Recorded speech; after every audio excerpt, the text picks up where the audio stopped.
Hello there. Hey, brother. Everything should be working. Oh, except for Kenku. I don't have Kenku going. The Kenku.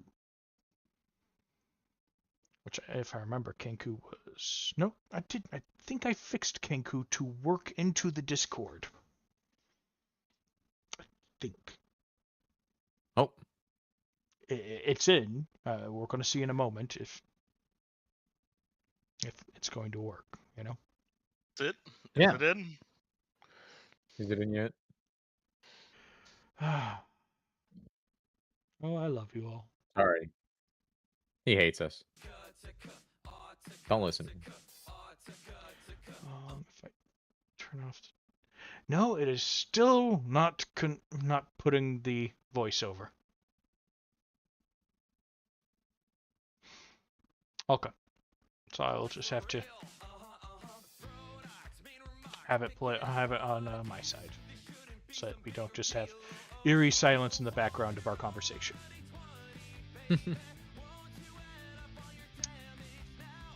I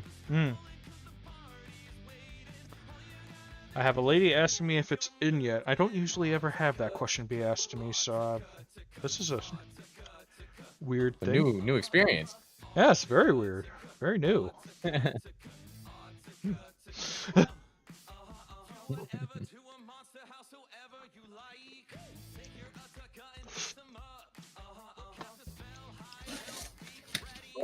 Oh, spine.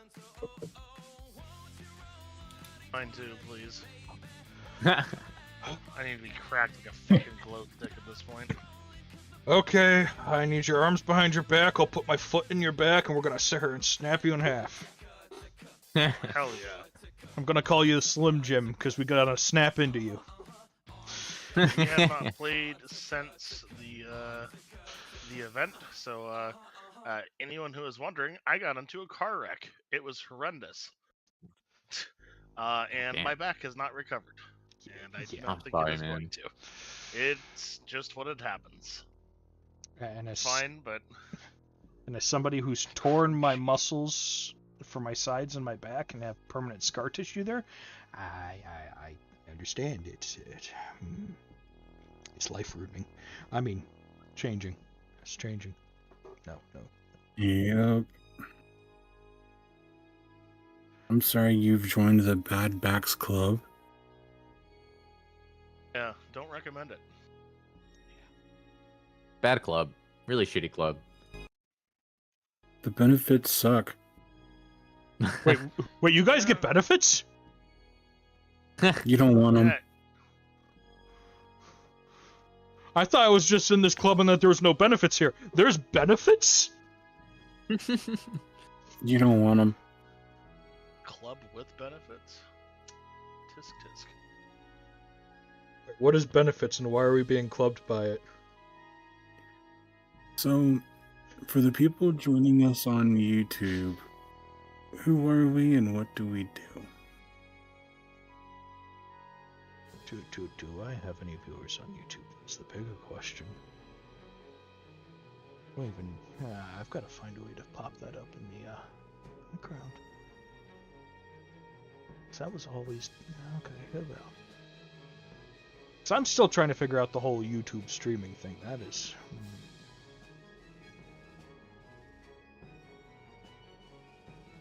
There is no viewers over on the YouTube. Okay. No, I don't want to open the details of the stream. I want to open the stream to see. Why do they make it so hard? No, I don't know. It's so annoying. Of course. Of course.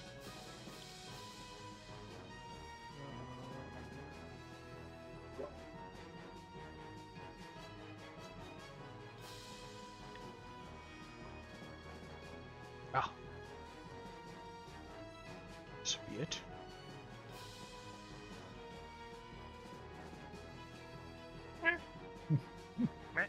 This is video made for kids. No, it's not made for kids. I don't make anything for any specific.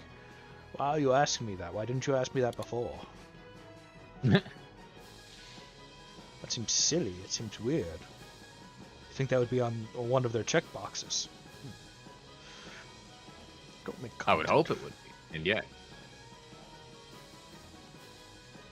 Because you know how Restream is on here. I'm trying to pop it up over here so I can see everything over here too. Okay. So I can keep track in case viewers do change at some point. Okay. But that chat is working too. Good. Excellent.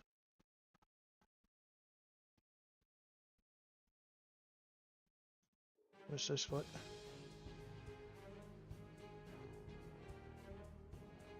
Yeah, there's good ways and bad ways of having backs blown out. Anyways,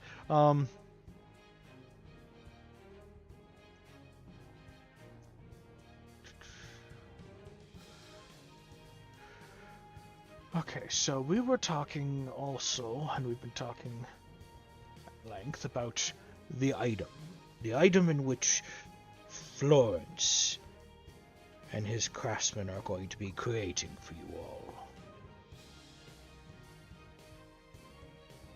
Yes, sir. Axe, why are you being racist against the AI that I specifically gave a job to sit here and put out messages of taking care of yourself in the community?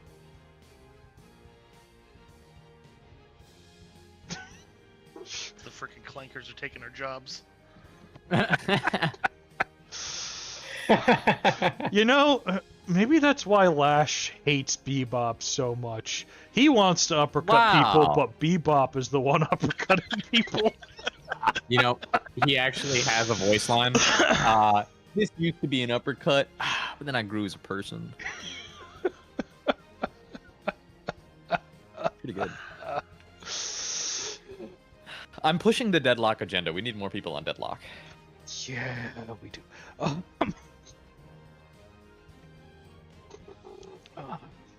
I know Karma would like to join when we play next. We both know another streamer that would like to join too. I should play that more. It's a good damn game. Been a bit. Let's see here. I know suggestions for the item have included, but are not limited to, hatchet, cell, lantern, watering can, cloak, an object of love. I don't even want to sit here and begin speculating on what that could be in any form. That could be anything from very intimate and adult stuff all the way down to it could be a ring with a heart shape on it, in which now we need to sit here and make 4 more rings to sit here and summon a large colossus individual with amount of power that can possibly rival a god. Okay. I understand. I understand that this is a Captain Planet reference. It took me a moment. It took me a moment. I had to sit there in confusion for a little while. But we're on the other side of that. You're not a 90s kid, are you, Nick? I was born in 97. Kids. So about the time that Captain Planet was a big thing. I'm gonna blast my shit smooth off. You call me a baby one more time, I swear to God. I'm a 45-year-old cop, okay? I'm 45. I'm too old for this shit. The old Kurt Cobain haircut. The 100 Can you or say that? I don't know if 200-year-old elf talking to the 45-year-old man who looks older than him. That's true. I don't know how old Victor actually you is, but I can see that. I Just don't care. barely into adulthood. I don't care what your life expectancy is. You don't get old till your knees start hurting. All right. They'll make you. Now that I think about it, all the stories that you hear about dwarves sit here and their knees start hurting, halflings, everything. Elves never seem to complain about their knees hurting. Yep. Till they get shot in them. Oh. Till a dwarf comes in with a really big hammer. Am I right? Or am I right? Unless they happen to be in a brothel.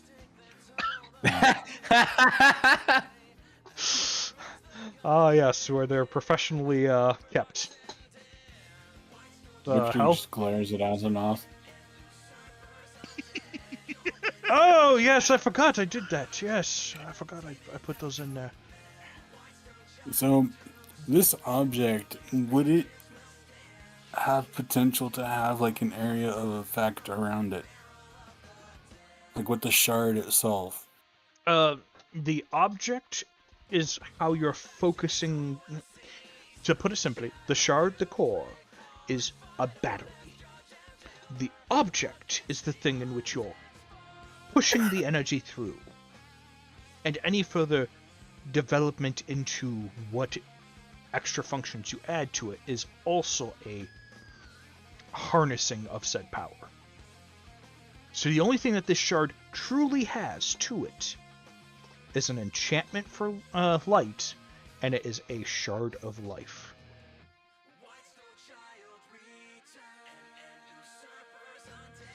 So that's where it gets. This is a raw core material component that you can do stuff. You know? So we could, if we went a more utilitarian route and put it into a utility item, use it in theory to not only take care of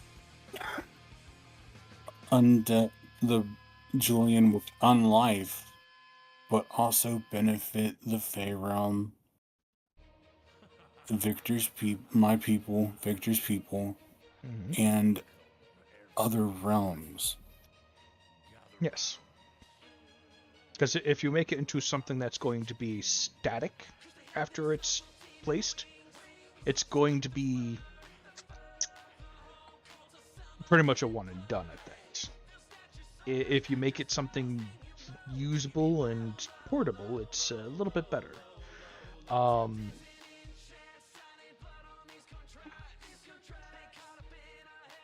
That's where the lantern works, or a weapon, or armor, or like the cloak, or anything. It's the one option that was mentioned of the obelisk. That's stationary, unless you guys want to move a large stone object around everywhere. I wasn't necessarily thinking like obelisk, but it was the term that came to mind for what I was thinking. But like a small, like portable beacon almost.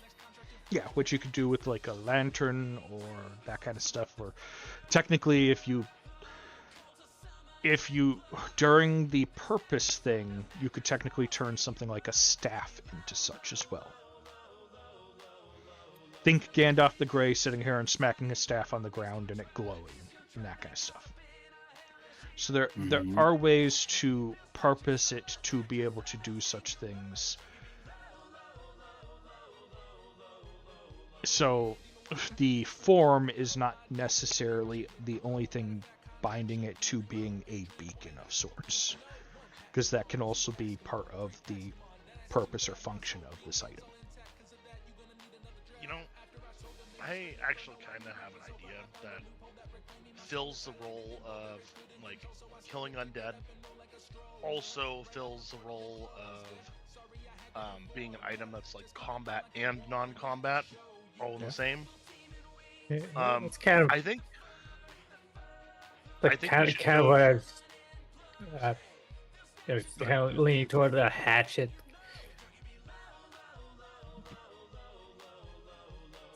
I was thinking, and this is something I'm bringing back up, but in a different light.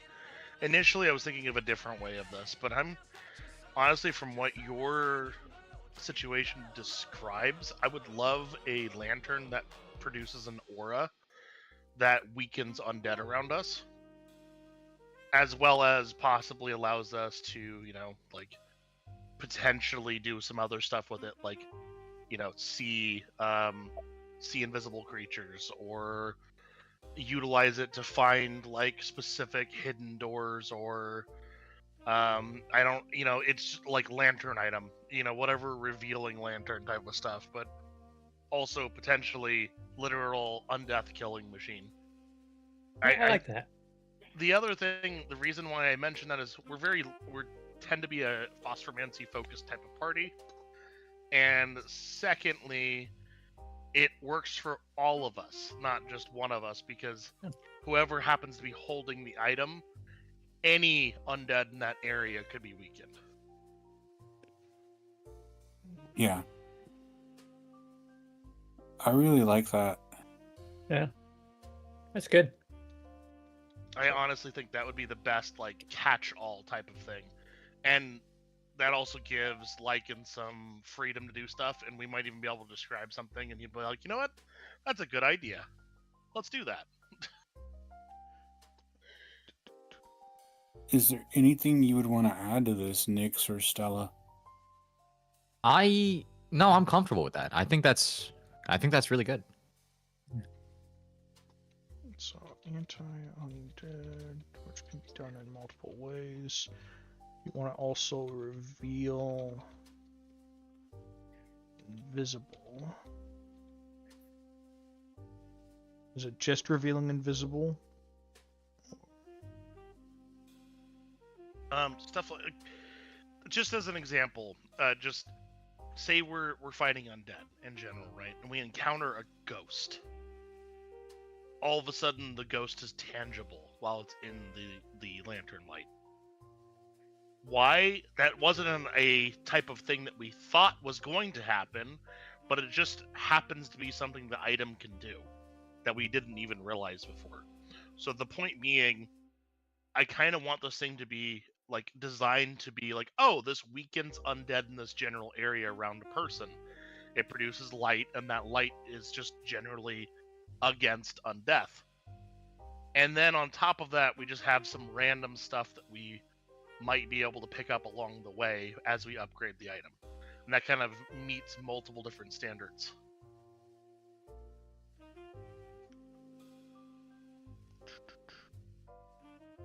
I like that. Yeah. So It's a flexible item. Go ahead. What would we want to house it in?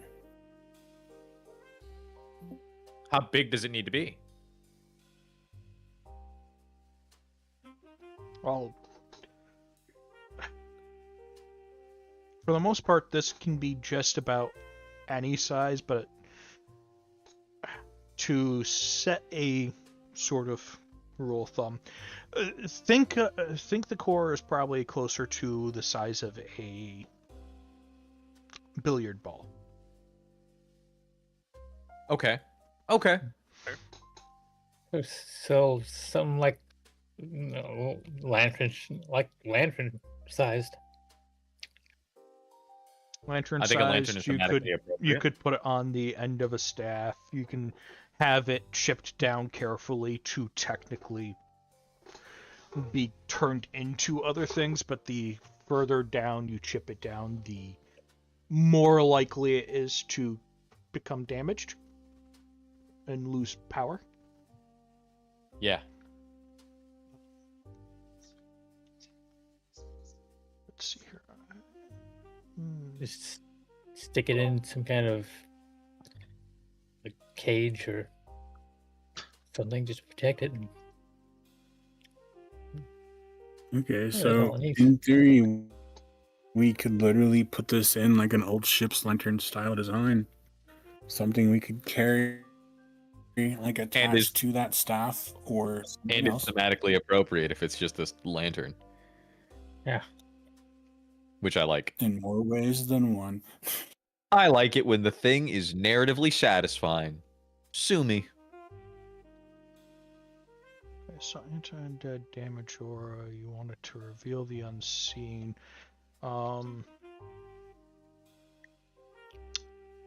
Specifically designed, we're just looking for a light item that can damage undead around us.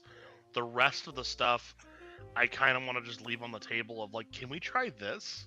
Rather than, oh, it's programmed to do this specific thing.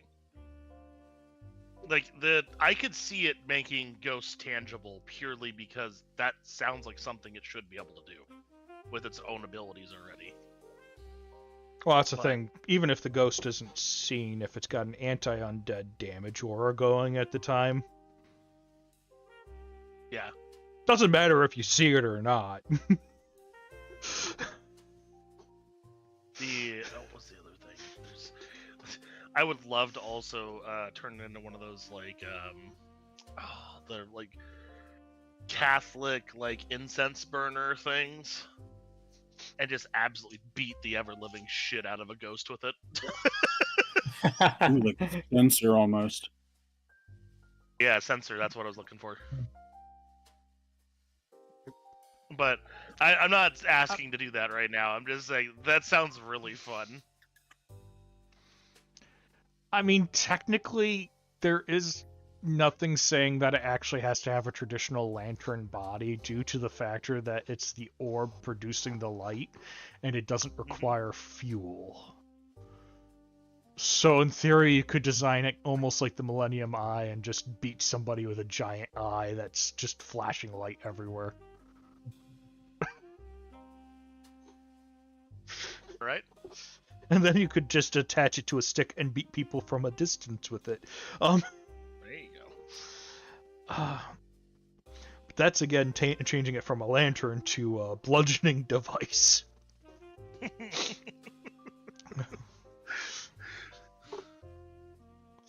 Beaten blind by the light. Enough. Let's say if we build it a protective enough cage, it can be a bludgeoning device. Anything can be a bludgeoning device if you use it right. So literally, we can beat somebody blind by the light. I mean, yeah. And that'd be a funny thing to add to that too. But okay. Now, an anti-undead aura and the reveal the unseen. There are several ways I can do that into a lantern. You have the Fae working with you on building this. Technically, Because revealing the if unseen. Suncourt is still around, we got some specialty workers on this. Well, that's the thing. Revealing the unseen isn't a solar thing. That's another reason why I mentioned that. Yeah. Solar thing is very anti-undead. Solar has a chance of adding burning stacks onto undead. Do you like to be on fire? When will you like to be on fire? Would you burn, please? Okay. Because usually anti-undead auras come in one of 3 flavors. Holy auras work very effective against undead. Solar auras do. And technically restoration auras do. Because of how undead Like an explosion in Final Fantasy. Yeah, basically the like D&D even had back in 3.0, 3.5 where cure wounds harmed undead. Yeah, it's just a matter of the factor of it's not a living creature, and the energy that's within it is actually technically the antithesis of life. So by pouring this restorative or life energy into something, instead of healing it, it just harms it. It's a disruption. It's it's basically hitting it with the opposite frequency. Okay, yeah. Yeah, it's like hitting it with the opposite frequency. It's, for all intents and purposes, elemental opposition. There's another way to sit here and explain it, but I cannot remember the wording of it. I can't remember where, because it's used in like anime and games and that in general. Another way to look at it is if you drop items in 2 ends of a wash basin, they're going to create a dissonant wave in the middle where they collide. Yeah. We're creating that dissonance point in that method that Mike's talking about. So that's the thing, is the anti-undead damage aura. You could, again, it's choosing which way you guys are going to want to go for that. Because I know I've got auras for that. I also know that if you want to go for the more costly route on which one gets used on it, it's going to be more costly energy-wise, but it gets some neat effects. I like neat effects. Costly in what way? It just costs more points to cast, so you get less casts of it before you have to recharge the thing. And how would we recharge it? Traditionally, you guys would use an action, and you can go up to whichever one you see your lowest, endurance or magic, by transferring a stamina and a mana to put those points into it as 1 for 1. So you do 2 for 1, essentially. I say traditionally, because your character, having Scholarly Knack, can do it as a bonus action and up to their intellect, instead of whichever one is lower. So you need more stamina and more mana if you're going to sit here and be a secondary battery source for it in such a fight. And it means that you can't be using your mana and stamina for other things. Yeah.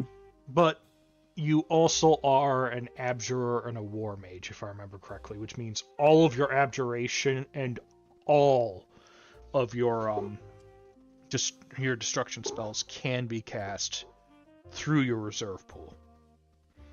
So you already have a third pool to just allow you to circumvent that.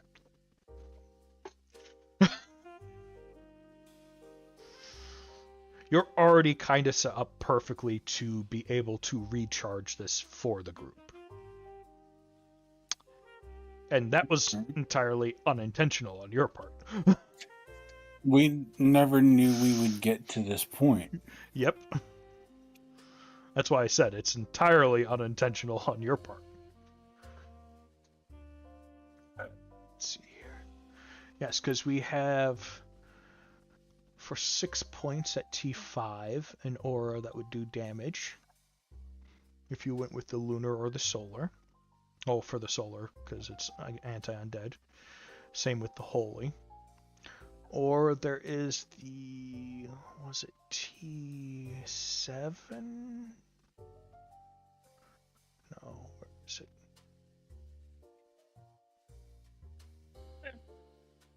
Ah, here we are.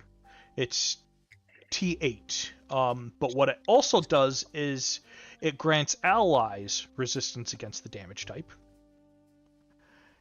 And it gives enemies weakness to it within the radius. That's pretty cool.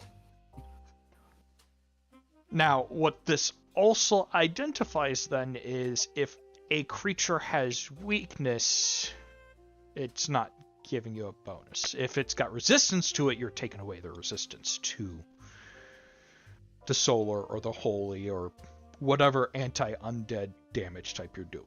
If it's healing, you don't get this. You just get a better healing. So it's a T8 item, or that's a T8 set.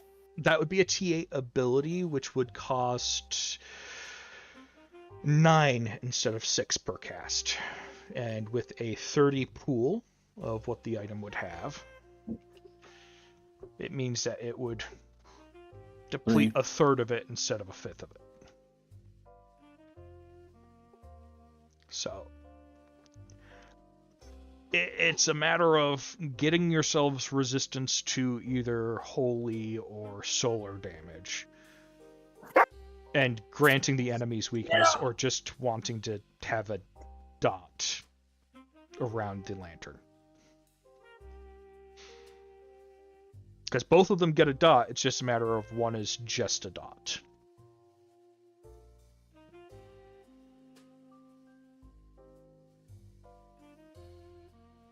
It also slightly changes the damage value. Let's see here. Oh, yes, and these have upkeeps instead of moats. So those are going to be fun, because that means that when you activate it, it costs that much, and then every turn after, it's going to tick, taking energy from it. Which is partially good, because it means you guys could use an action or a bonus action to keep it charged, depending on who's got it. Okay. Because you guys could just keep on pouring energy into it while you're using it. The Reveal the Unseen, that one's a little bit more complicated than just giving it see invisibility or whatnot. That's an actual area of effect revealing thing, and I don't have that anywhere in my spells, so that one's actually going to have to be constructed. I cannot believe I did not have that.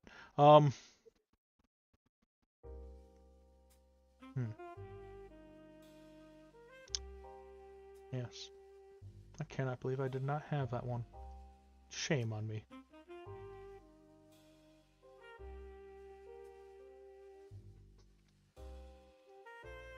I also need to fix one other issue. I forgot.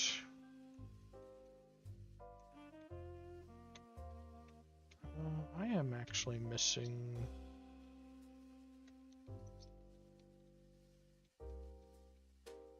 Actually, I might have it in there just under a different name. Control F.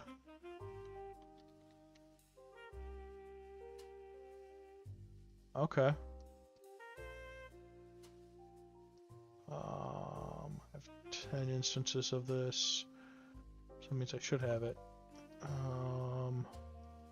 So, for anyone that might be new to the stream, we are beta testing a completely homebrew system by the GM, Lycan, and this is part of the beta process.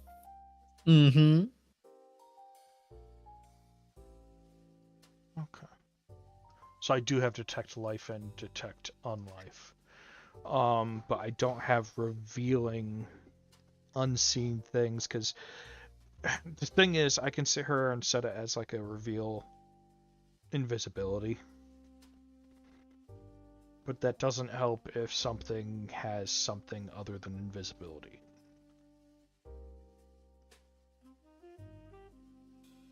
So I might turn that into...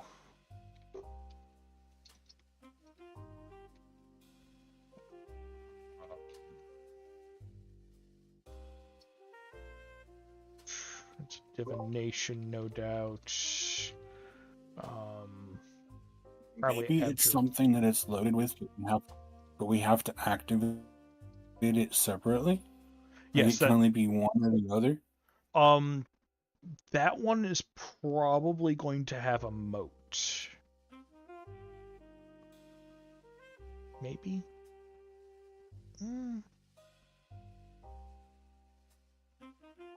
I could have an upkeep.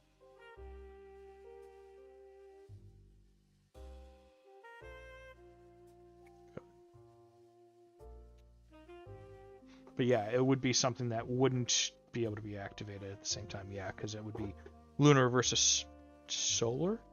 I'm guessing we want the anti-undead to be a solar, right? Yeah. Makes sense. So going with solar.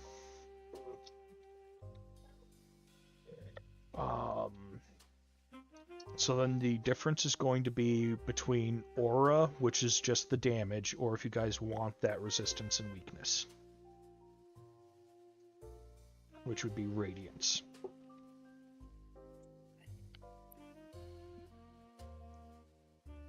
We are a very squishy lot.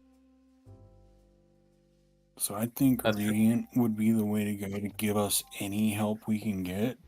Okay. So we're going for the T. But what do you guys think? I agree with that.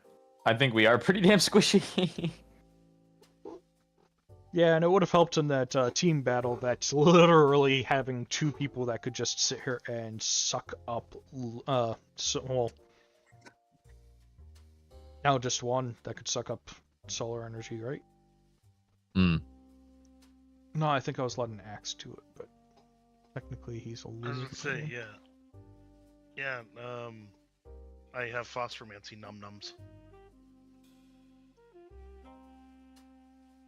Did I make a mistake during that battle? No, it's part of positive elementalist stuff, yeah. Positive elemental hunger, yeah. So it's just part of a generic thing, yes, okay.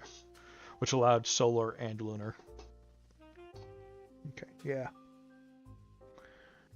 Is that thing posting... That thing's posting quite frequently, isn't it? I might need to change that timer. Why are you posting so frequent, Stream Elements? And so, if something requires a charge, it doesn't necessarily need to draw that charge from us. We could put that charge that the item would need into another object, correct? And have it feed into it? Technically, there is mana batteries we could utilize. Lycan said that before. Wait, Mhm. what was that? You've told us that there's mana batteries we could technically utilize. You've said that before. Yes, from what I but remember. moving charge from what to what? Because cores are mana batteries in a sense. Okay. Yeah. So you can use the energy from the core to cast things, and you can cast things that are on the item with the core that's in the item. Okay. You can also recharge it yourself. Moving from a core to another core.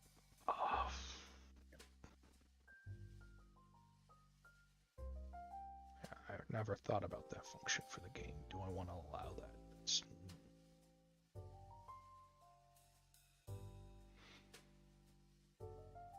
So that could be interesting.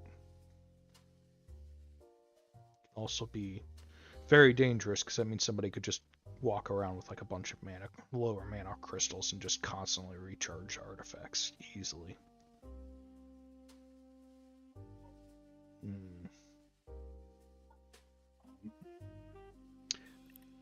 I'm gonna say no. That you can't move charge from one charged object to another charged object. because that does break things by just having a bunch of lesser things that you're not going to use to just drain the charge off of. But you can move the charge from an object into you and then into the other object. No. But this would require an extra action, I'm sure. No, essentially you're not moving the energy into yourself, you're using the energy to cast an ability. So you're using it instead of your own energy to cast the magic. You're draining it from it in the process of casting. It's like if you have a wand with like 40 charges, 40 points in it, and you're using it to cast fireballs instead of your own mana first, you're just depleting those charges, you're not pulling it into yourself. It's allowing it to act as a buffer before using your own. Kind of like you could use your reserve for that as well. My thinking was, though, like, the worry stone that I've carried on myself the whole time, if I put a reserve of mana into that, could I pull mana from that stone and then use it to charge this item? No. Okay. No. You could use it for other abilities of yours and even put a spell on it, but you could not use it to then charge the other magical item. Okay. But I could use that the energy I took from the stone to cast an item, or the items see unseen. No. Okay. I follow now. Yeah, you can cast your own spells from it and that item spells from it, but you can't have the items co-batterying, so to speak. Okay. It's like trying to have your phone without sitting here and having an adapter of any kind sit here and give its charge instead to dead earbuds. It doesn't work. The charge has to go into the earbuds. You can probably follow what I was thinking. Yeah, I get what you were thinking. Random thing of note, by the way, you can actually just hook up a C cable to a phone and a C cable to another device, and a lot of times it'll actually start charging the other device nowadays. There is actually a functionality on phones that allow you to do that. Yes, but Power share. Yeah. That also only charges the case and not the earbuds, so you wouldn't be able to use it. You'd have to leave the earbud. If it's in your ears, then you're fucked. Yeah, but I'm saying there is no capability of it. There's no. You're trying to use the example of newer technology, and I'm using the factor of older technology didn't have this capability. I'm only saying something specifically to technology, not to the game, anyways. Yeah, it has nothing to do with your game. Allowing that would mechanically allow people to just pick up a bunch of small, cheap items and just exploit the game that way. If we're talking solar energy, what if it's solar, like passively solar charged?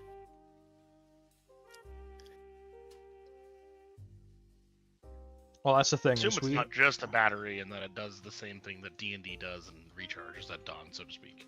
It is a core of sorts, so it would technically recharge a bit. Also in D&D, there's dawn, there's dusk, there's noon, there's midnight. There's each item technically can have their own set parameters, and because of that, because you're technically doing a spell that would be more considered lunar and one that's more considered solar, we are looking at, technically, you're looking at one of the in-betweens. If not both in-betweens for a smaller amount, but...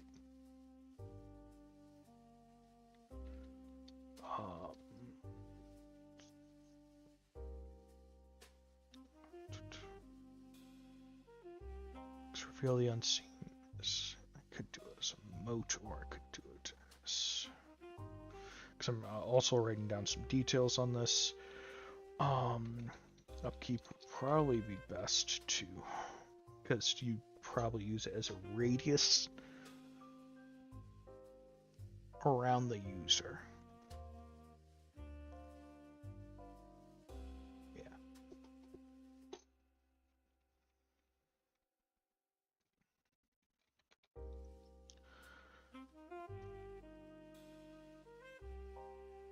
Because now I'm custom designing a spell.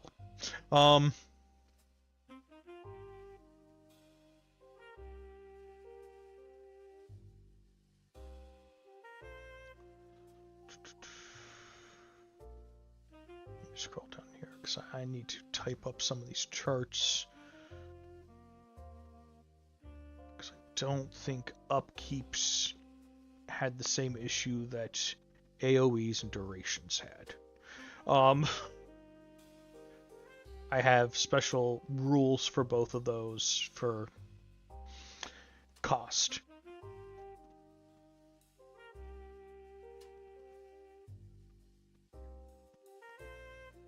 No, they do not. Okay. Okay.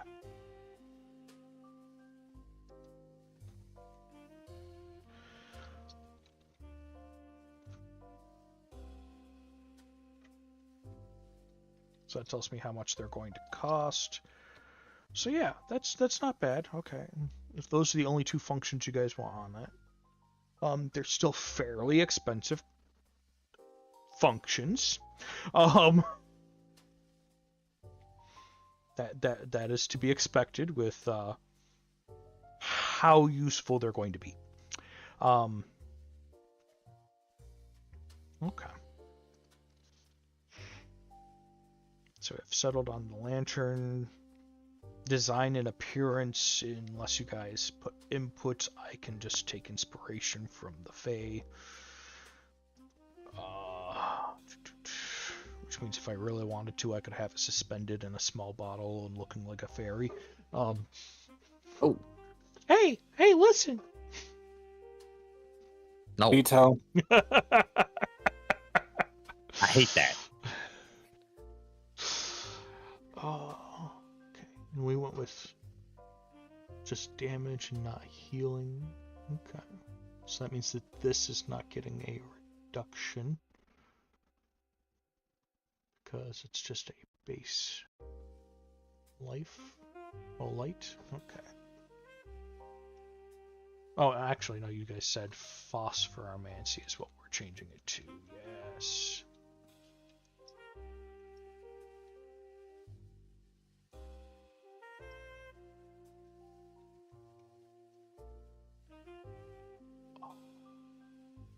Trying to remember how far up I said that was.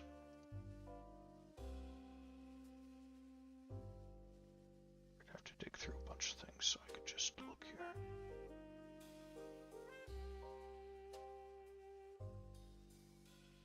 Yeah, I said enhanced.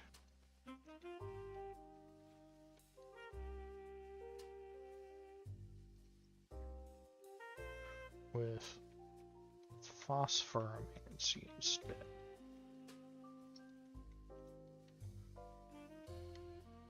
Which allows you to use the spells through the core. Yes, the core. Okay. Yeah. And from that, I'll be honest, they probably won't even need you guys to go and get extra resources. That's probably going to be, It just works. that's something that literally between the court that you guys have working on it and technically Axe's wife's court could quite literally just pull the resources together easily, especially knowing that there's a threat.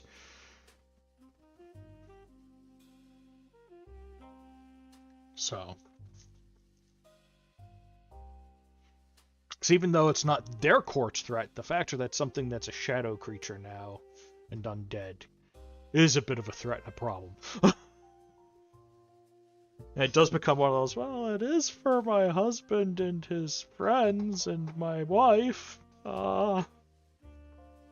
Please?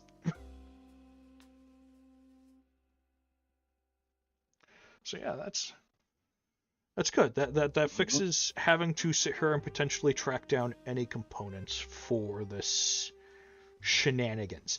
That was another thing I really didn't want to do. I mean, Component hunting's not fun. I mean, what's the worst that happens? You might have to go to the plane of nature and go sit here and fight a giant tree creature to get a limb long enough to use for a staff. Yeah, or we just find Groot and cut his arm off. I mean, there are some of those creatures over in the plains of nature. There's also similar ones over in the plains of fire, but they hide in the smoke woods, and when they catch on fire, they produce obscure stacks and smoke, and they use guerrilla warfare tactics. Looks like we're going to the physical plane, California. Whatever the equivalent may be. We need a redwood branch.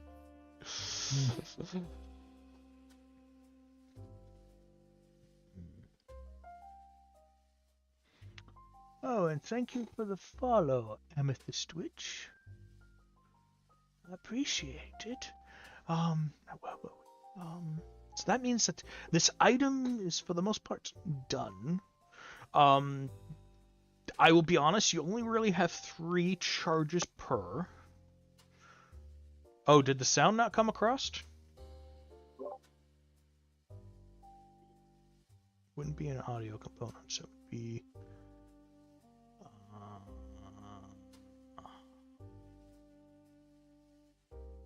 Also, I thought I turned you off. Yeah, I am pretty turned off.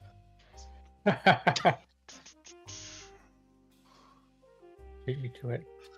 Okay, I think I know what happened there.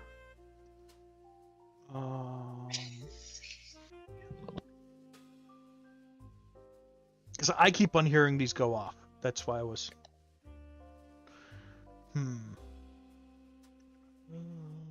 What was that new thing that we were using for the sounds?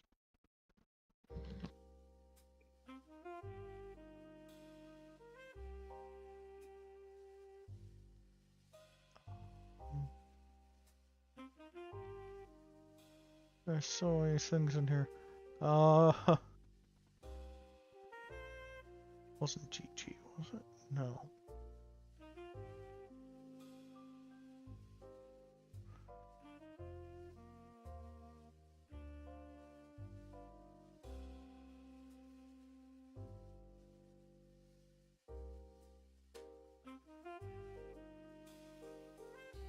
Main overlays.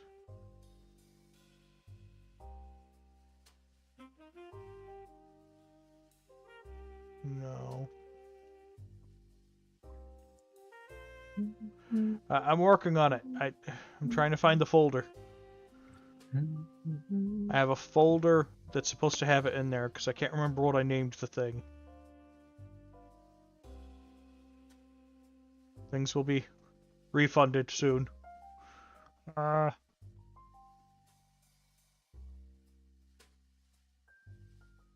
screens? Front screens. Should be in front screens.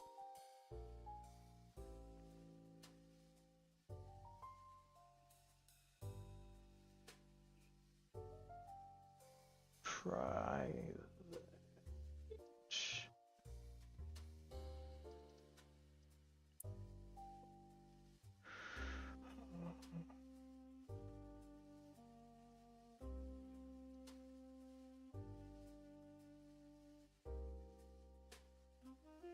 Okay. There we are. I fixed it. I fixed it. Woo! Turn off the alert box. I have to fix the crow stuff.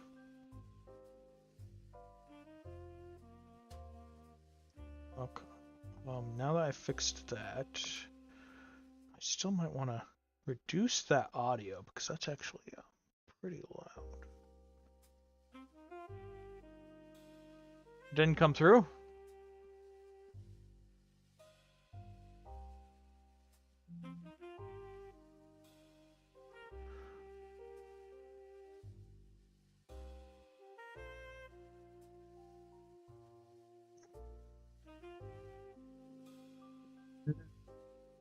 Why did the audio not come through then? because I'm trying not to have computer audio for that to work. If it's only going to come through as computer audio, then these sound things are not going to work. Switching to this thing might recommend doing it later. Yeah. Continuing to mess with it is taking too long. Yeah, I'm just gonna have to refund. Already did.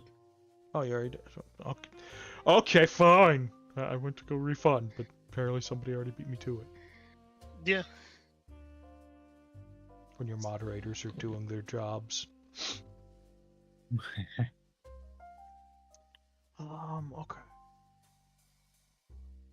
Where was I? Yes.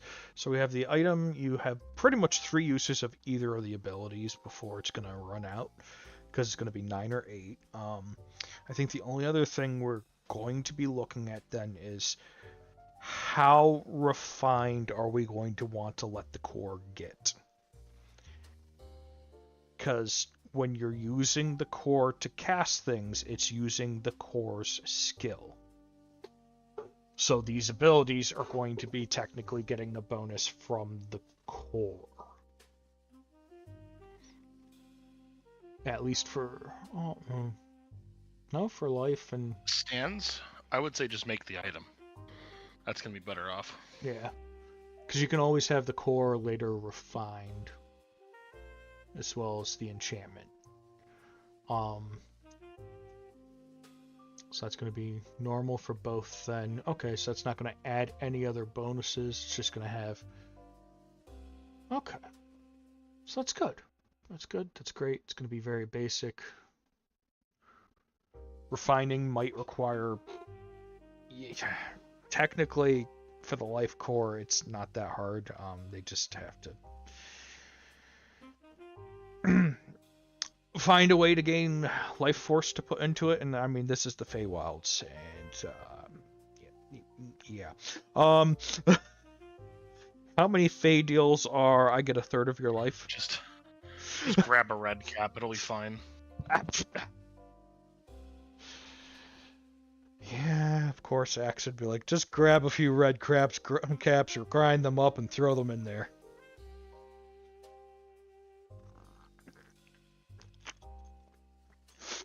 They're free. You can literally just take them. What? They're free. You can literally just take them. Well, are we talking like ducks at a pond? Are we talking about pond ducks? Because ducks are free too. You could just take them home. Nobody's stopping you. I was about to say, I want to mention that list also falls with stuff like raccoons. So. Yeah, trash Victor pandas. has one of those. You do realize raccoons are domesticating themselves, right? That's why I just take one home. They're domesticating themselves so that we are more likely to give them food. They realized, wait, if we are cute, these idiot creatures give us food. We don't have to dig for it. We could just walk up to a Tim Hortons or Starbucks and they'll just open the window and toss us a donut.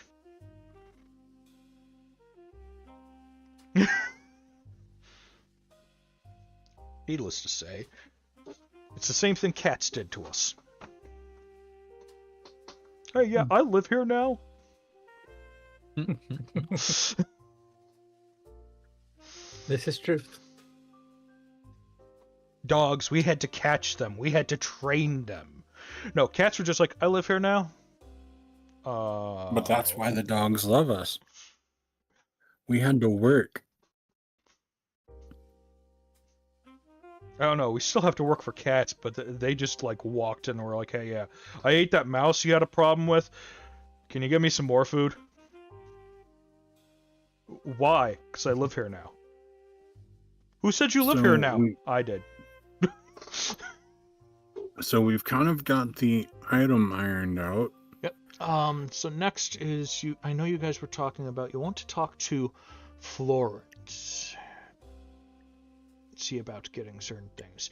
Part of what you guys can also do is negotiate getting a lantern, and you can flavor it however you want, word-wise. But we have the general synopsis of what you guys are looking for the item to be adapted into. And this actually should be fairly quick for them to set up. So, like, a little side quest before you get it is actually pretty easy. It's refining in that and would take a little bit longer, or adding extra features. Like if you wanted it to animate, extra features is a good idea right now. like if you wanted it to animate itself and sit here and chase after the undead.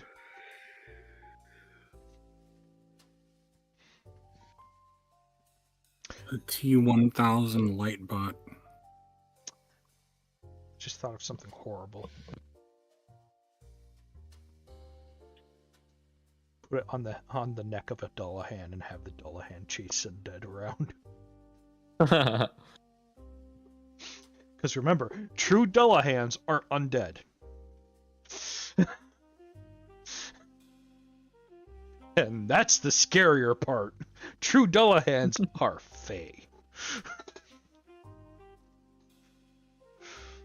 Okay. So we're going to be going to Florence, going to tell him for the item. I know you guys were mentioning something about what was it? Seeing about titles or how you can help. I know you guys were back and forth on which faction you wanted to help first. I thought it was pretty obvious. The best way of doing that is going to be improving the Fey Court. And as soon as if we improve our home base first, then the rest kind of falls in line.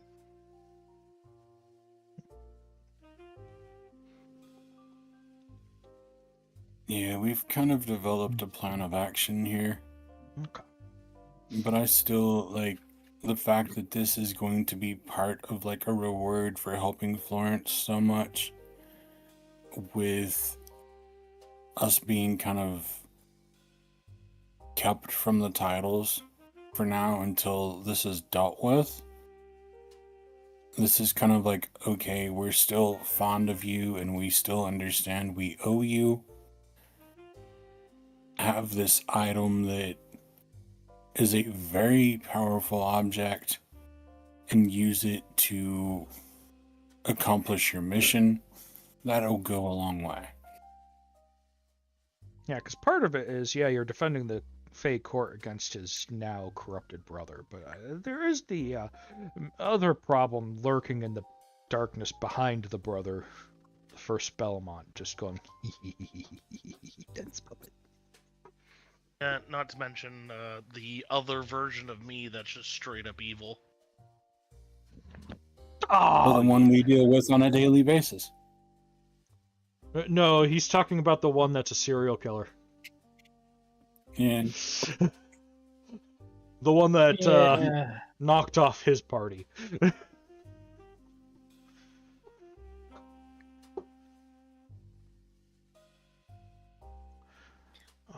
Okay, so we have... And thank you for the biddies. Okay, so you guys do not want to talk to him about the titles then. But you guys... we know they're coming our way. Okay. it may be worth bringing up, but It's I would say that because the court's not as strong as it needs to be right now, and he's handling other stuff, that's kind of one of those. It's on the back burner. Including I'd possible... say until including possible minor internal factions that may or may not break off, and old factions that have broken off because of his brother's shenanigans. Mm-hmm. In general, I would say we probably won't hear back about the titles until after we're done helping the Fomorians, because those are the last ones to really help. They're already pre-established. They're good. They just need to set up trade with the town and whatever, and make sure they're all settled in calmly and happily. Mm-hmm. So I mean, they're pretty much well established already. Theoretically, we could set them up first, but it made the most sense to go kind of, inwards, outwards. Yeah, plus technically the Feywilds, it's in moments, and moments can sometimes translate into only several hours. So I mean, what could feel like weeks in the Feywild, and it could end up being like just a couple of hours in the real world, and Or the other way around, Mhm. unfortunately. Yeah.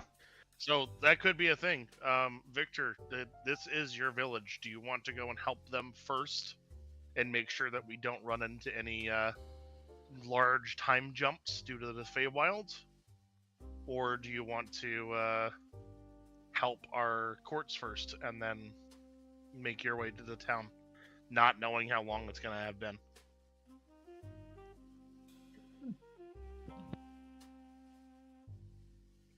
That was a question for I think Victor. it Right? would be an idea to at least get some type of a feel for how the town is doing, and if they have any kind of a plan of a way forward.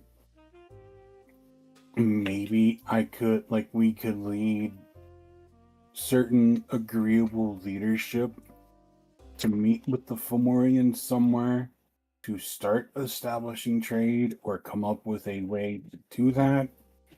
Let's hit the town then. If you want to do that first, let's hit the town. Start with the Fomorians, move to the elves, then go to the Feywild. That eliminates any kind of weird time dilation bullshittery over time, and the Fomorians shouldn't take long. And then that also kind of ends with us getting an item and the titles, assumedly that everything's done at that point. Oh yeah, we never It might not be. determined a story, a name for that one person that we were conversing about. Yes. Okay, so I still have to. I can't remember what the father's name, what the lovely priest's name was in town.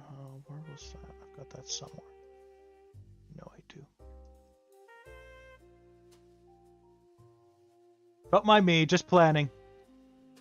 Evil plots, nothing to worry about. Do you ever have not evil plots? I'll get back to you on that.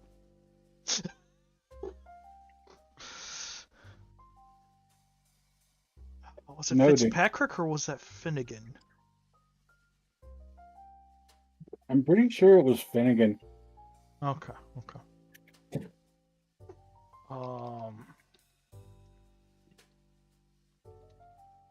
Which one was Fitzpatrick? Can't remember. Should have put more details there.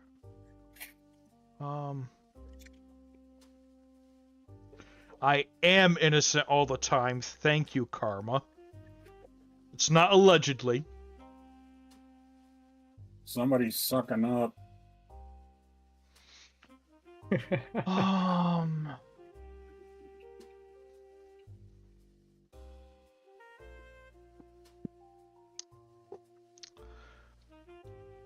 Because I know we were talking about something in private as well, story-based, that I can sit here and deal with. Ah, here we are.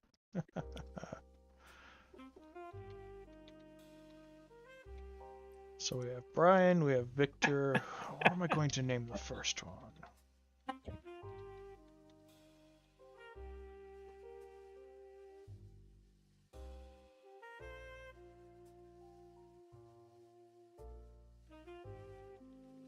So many pages of notes.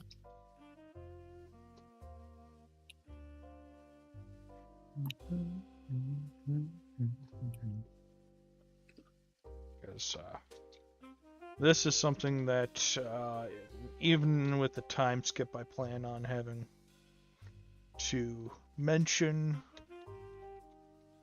Okay, because there was a possible plot thing that was suggested tied to one of the players that does come into play with all of this shenanigans.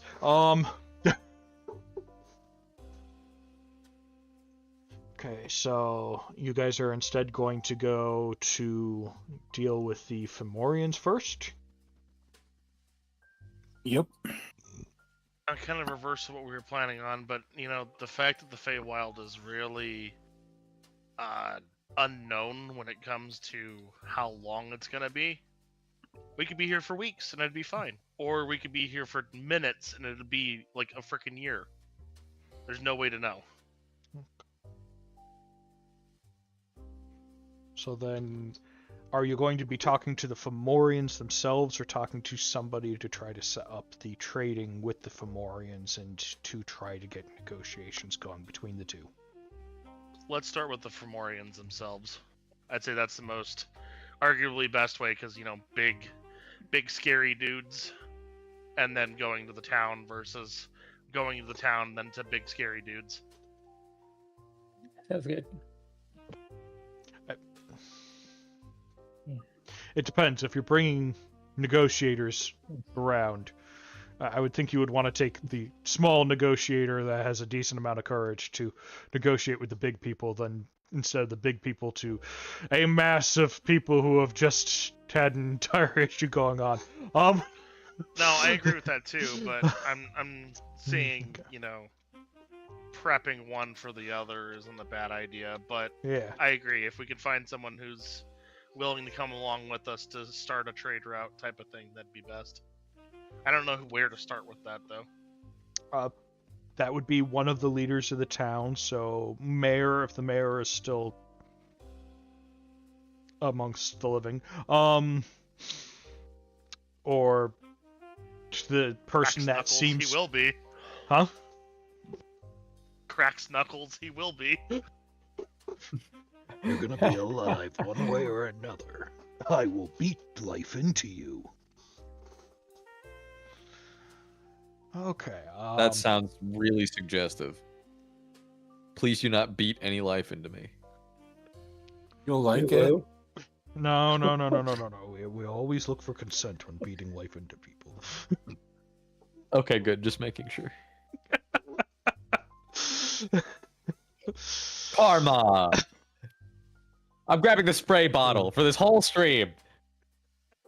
You can beat life into me. Ella! I gotta ask you, what's in the spray bottle? Finger tappies? No finger tappies! You see what I have to deal slappies. with? Get that shit out of my face. Finger slappies. Pinky. That's it.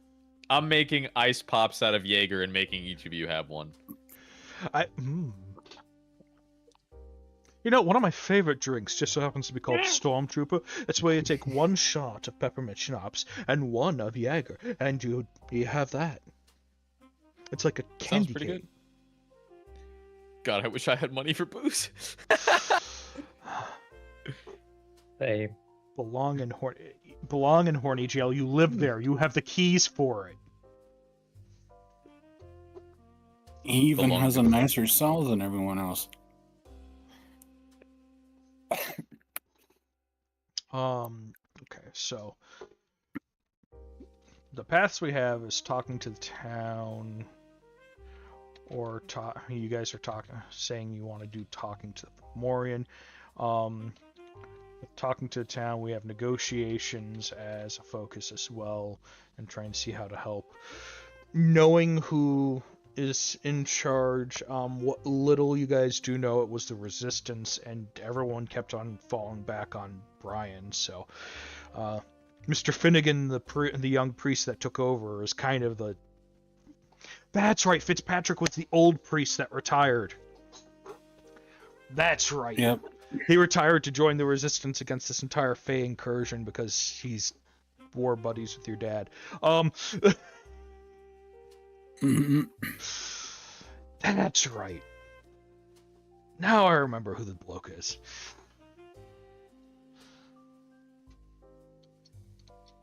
It's been like, what, 9-10 months since you've had to reference him, so, I mean... And the party will get to meet my family, too. Sister's let's still talk about MIA, so I mean, yeah, there is meeting both your parents, but I mean, like, sisters are MIA. Mm-hmm. The Well- one has literally married into the Fae court. Into a different Fae Trickster. court. So this is just Trickster, making the yeah. it's just making the Fae court entanglement so much more complicated. Yeah. Oh, because like wait, so that means that technically, because of your guys' party, the Trickster court is now technically able to sit in court with the Solar court. Which are all about law and order and prim and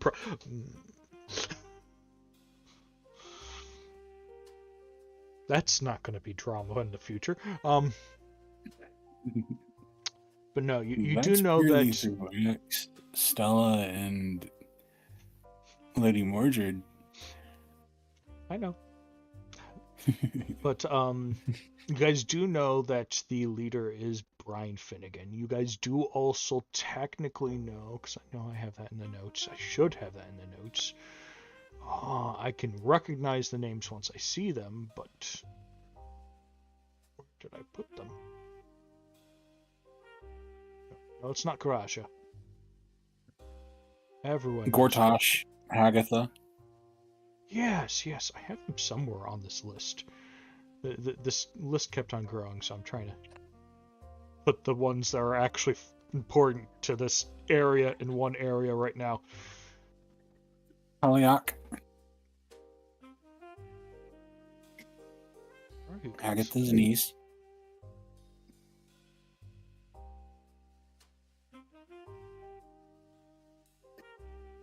Old group, old this, old that. So there was a third one. There was a third leader. Yeah. Reagan. Donald? No.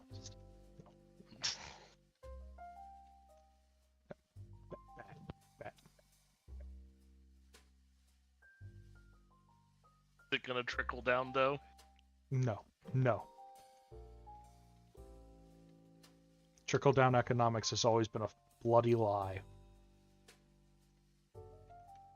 Something trickles down, but we don't like it. It I have doesn't more smell to nice say, but down none here. of it's TOS friendly, so I gotta shut the fuck up while I'm ahead of myself.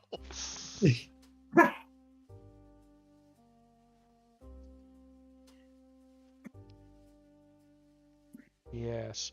I One found of those where I they- have to filter myself sometimes. Wait, you Actually- have a filter? Hold on. I have to filter myself for Twitch all the time. I don't know. You were very bad when we were playing Well, I'll be bad. I just don't want to get you in actual trouble for Twitch.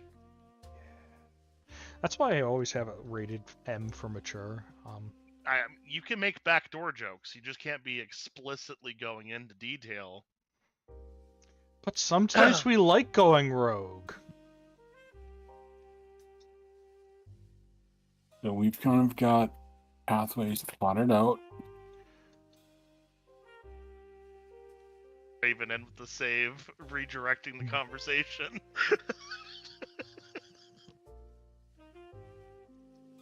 Yeah, let's get over towards the priest dude. Let's just start heading that way. Obviously, I was going to do a break beforehand. It's also why I'm also trying to go through all the notes, so that one, I have notes all set up and better organized than what I was doing, which was just continually adding them to a list on a page. we probably should talk to someone before we leave. By the way, considering it's just And also just since disappearing.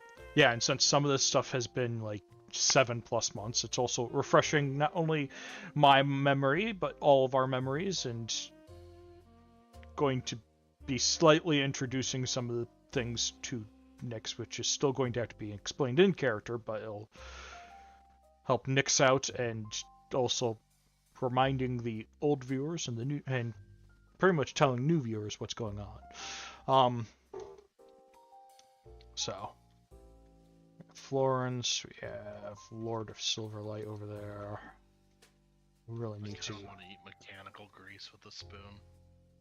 Granny Raven is what we were calling the hag. And of That's course Granny. the lamp That's just bringer. Granny.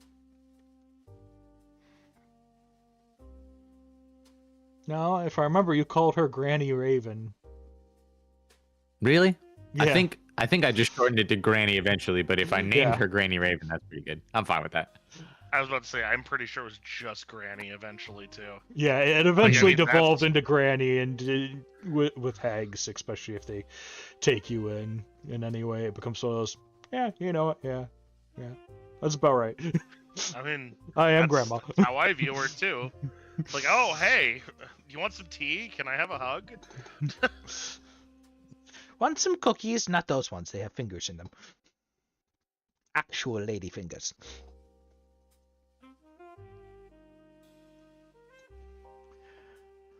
Ah, okay.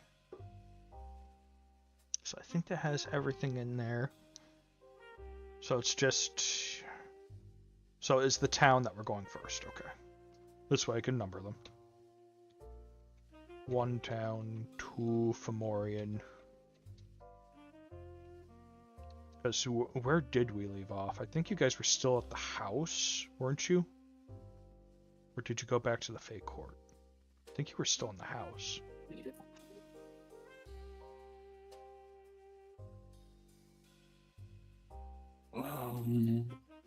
We had that weird dream for you guys. Did you guys go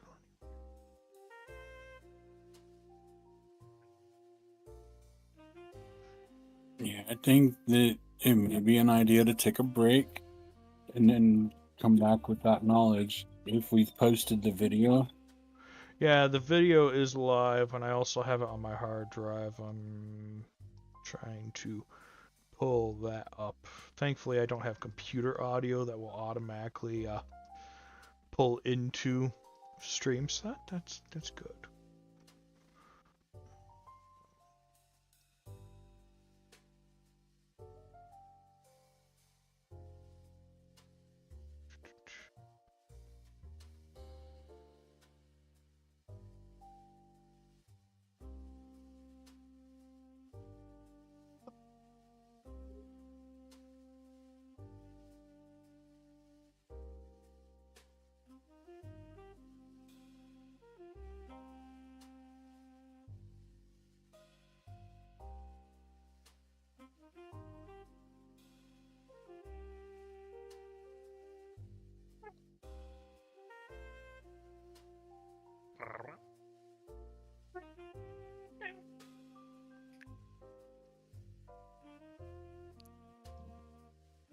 But yes, we will be back in a few moments. I have to watch at least a few minutes of this, use the bathroom and all that. So we will be back in a few minutes. And I should have a little bit more answers of where we are and what's going on, because I forgot where we were. And I don't even remember It's this. been like 6 weeks. It's yeah, okay. And I don't even We'll get remember this encounter at the end of this thing, so I'm actually going to have to listen to the encounter a little bit. The episode real quick. I'm so sorry that I don't remember either. Perhaps we all should have made it part of our homework to review, but Yeah. for next time. Instead, I got too into writing the rest of the stuff. So yeah. Okay, so we will be back momentarily. We'll be right back. Copy.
Okay.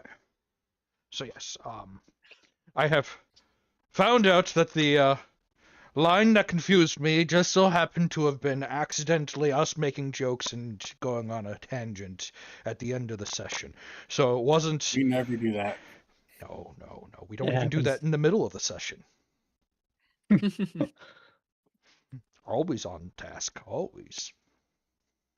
Never once have we gotten distracted. Ooh, look, a butterfly.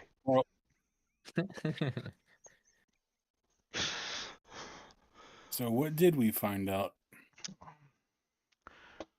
Well, I know the last thing we did, each one of you had talked to your patrons, friends. And yes, the voices are back, Karma. When the log rolls over, we will die when the log...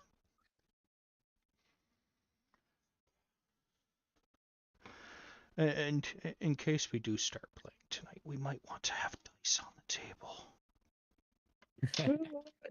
That. Okay. Yes, so, what was it? You were being torn between 2 directions, 3 directions now? For your justice gods? Yes. Yeah, the between the clown and of chaos and the judge of order.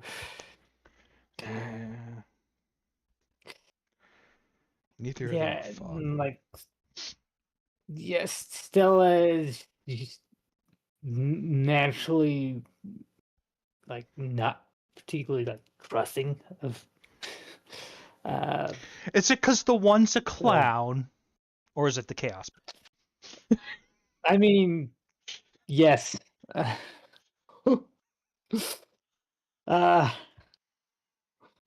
I mean, part of it because he fucked with my gun, and I don't like it when people fuck with my gun.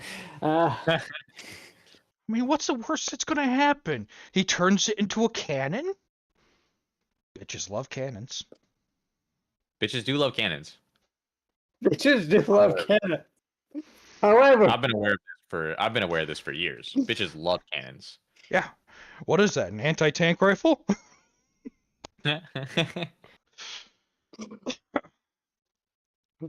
when it means the person you're trying to maim ends up getting obliterated, that's a problem. I thought we liked that. Nah, it's just a flesh wound. There's no such thing as overkill, for overkill is underrated. Ooh. I mean, to be fair, this party has never been known for our subtlety. Oh, what are you talking about? The whole flashbang and then beating up a prince in the middle of his room after killing his guard is perfectly stealth mission. No, that was Nobody a king. heard it coming. Get it right. That was a fake king. Get it right. I know. It doesn't make it any better. False king. Oh.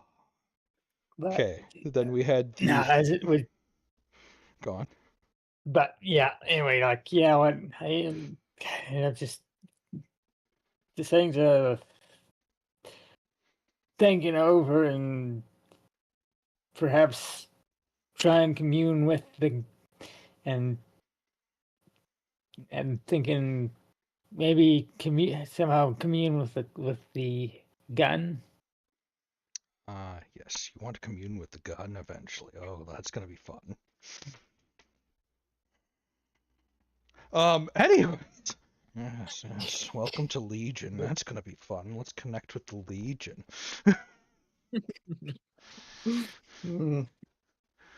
We are Legion, and we have a lot of bullets.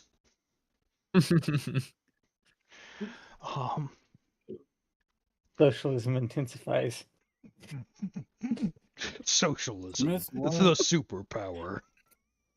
Okay.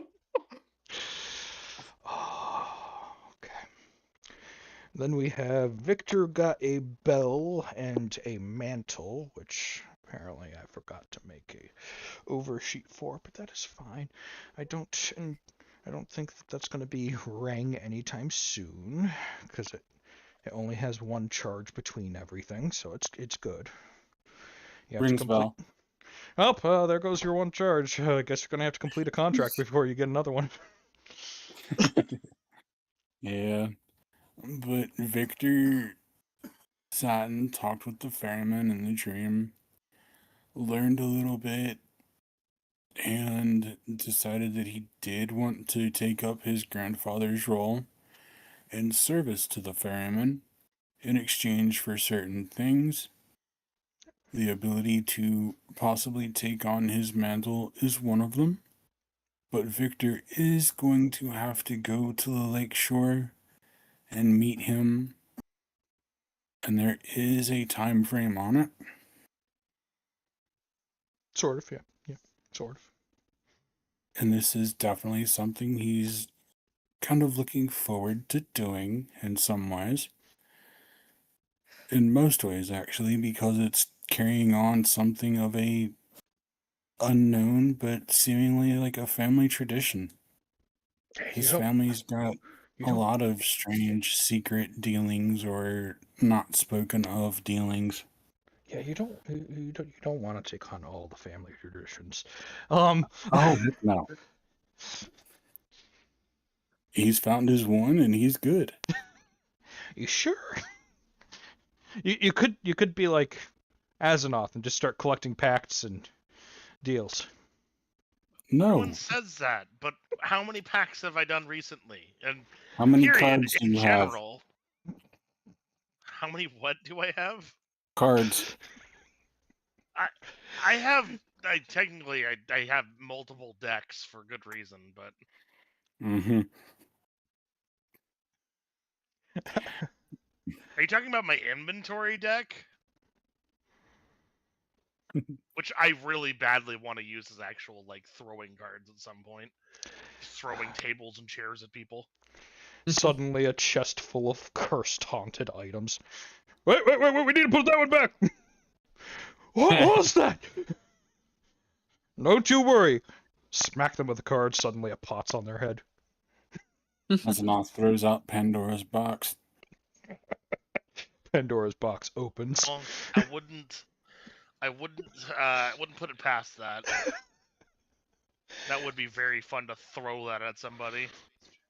Yeah, the thing that unleashes unspeakable evils into the world.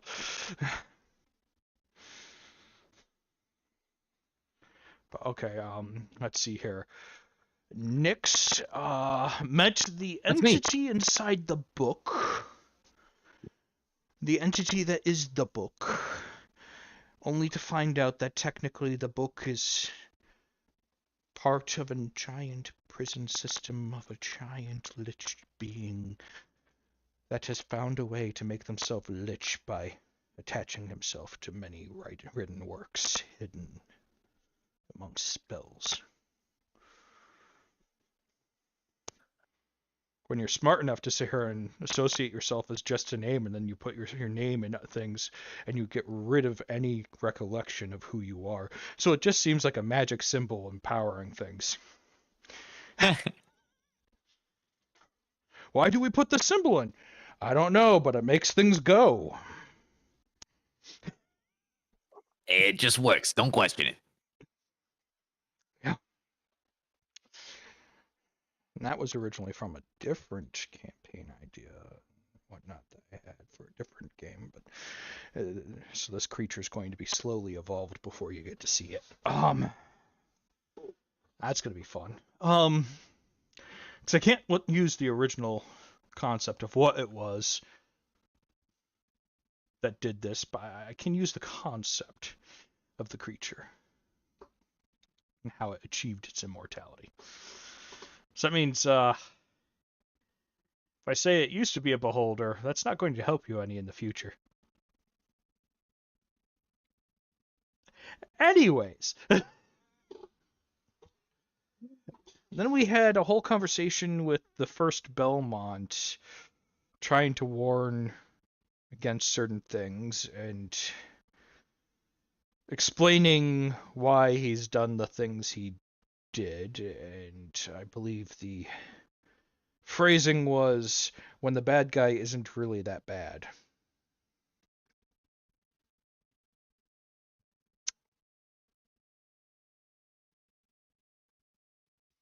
See, when the bad guy starts making you go, maybe he's not that bad, you gotta start worrying. Is it the levels in Bard? Is it? It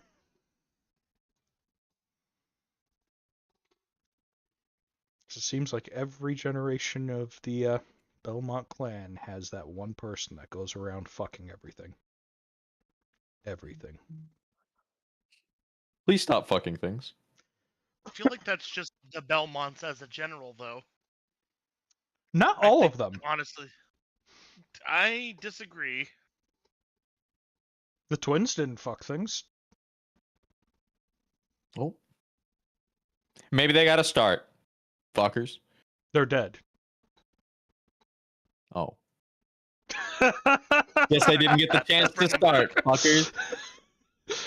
They were the tinkerers of the family, and they died on mission. And it wasn't even by the thing they were Okay, hunting.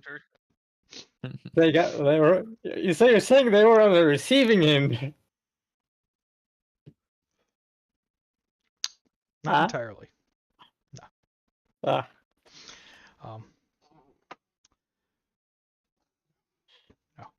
Ah. No. Okay, so and that means that we were in the Feywilds as well, because there was something from what at the beginning of the thing you passed off a letter. I still have to look to see, unless you have it written somewhere. I have to look to see in the episode before that, which was the first half of that episode, what the letter supposedly said, because it was something about something you encountered, and I'm guessing it has to do with the evil version of Azzinoth that had access to Mikael's plane. Yes. That sounds about right. I did. Yeah, Yeah, I that left him a sounds- letter. Okay. I mean, that was one of those, like, I left that letter in his study, like, essentially like freaking taped to the mirror, so to speak. Like, made sure he knew that we were in there. That's just about it. Okay, you did that, then that means maybe the letter was more about the fact that your father left a message for you, Victor. Can't remember. That was for Stella. No, that was the father for Stella, yes. I can't remember all of Mikael's little messages that I had in there. It's been so long. As far as Victor knows, nobody in his family's been in there.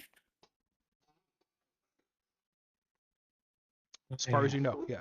The mirror. Yeah. As far as you know, yes. And as far as the mirror knows, yes. Anyways, Plot hook. what? It's a place that exists outside of time and space, but at the same time, still bound to time and space in a way for the door to be accessible. Yeah. So that means anything that retroactively influences an entity, like say erases an identity or rewrites it, still influences it. Oh.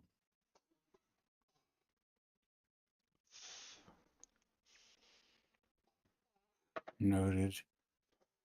Yep. One of those fun things. It also means that technically, if the ultimate ability that some skalds learn is used to where they erase themselves and their enemy from existence. Like, everyone forgets their name, their appearance. The most that's left is, like, general whisperings of something like it in history.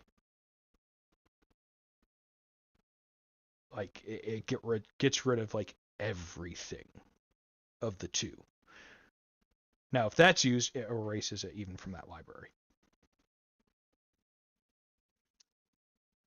Problem, if either of them somehow get remembered, it brings the one back to where the person that remembered them is, and the other one back where they were originally at. The sacrifice gets undone. That's because a skald's truest form of immortality that they always go for is telling a story or a poem or some form of art that continues throughout the ages. And the greatest sacrifice they can do for their heroics is to sacrifice their name. Sacrifice everything that a skald attempts to attain to get rid of a threat.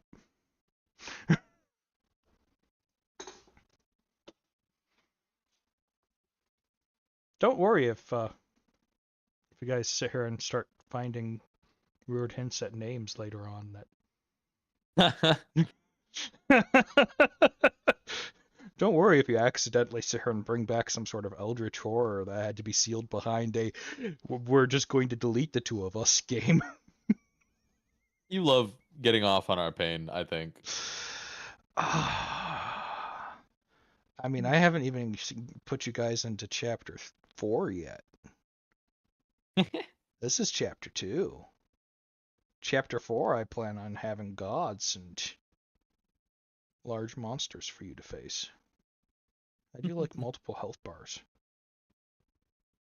How do you have multiple health bars in a TTRPG? Well, you see, you have individual healths for different parts of the body and everything. Think of Frieza. Ah. Yeah. Like that. And technically, in tabletop RPGs, especially in D&D and all that, you already have that in a sense, because when you face a god on the mortal plane, usually it's an aspect of the god, and then when you go to their plane or whatnot, you're still just facing an aspect of the god.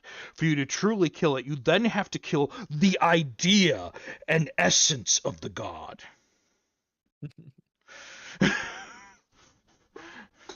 So that's another way to do it. You just have multi-phase battles.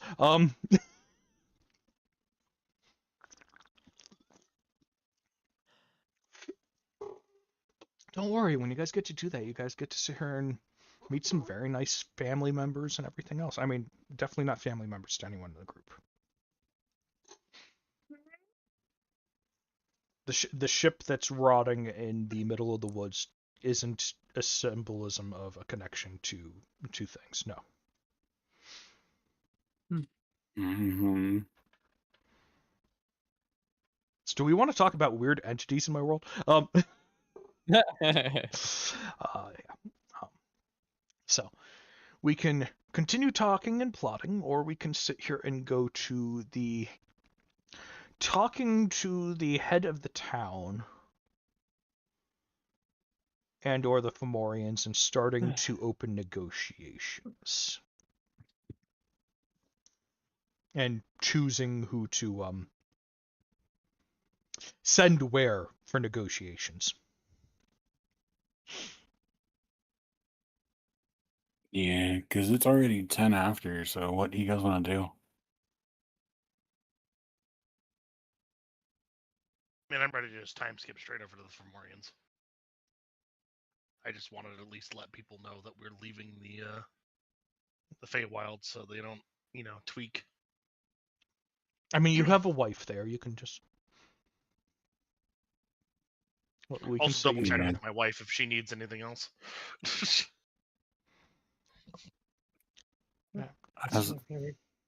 Asenath may have to hide from his mother too en route. Yeah, true. Because all the mothers are there. I say hi to her too. Hi and bye. Yeah, same. Okay. So you want to talk to the Yeah. wife, and then want to go talk to the mothers. The mother. Okay. Yeah.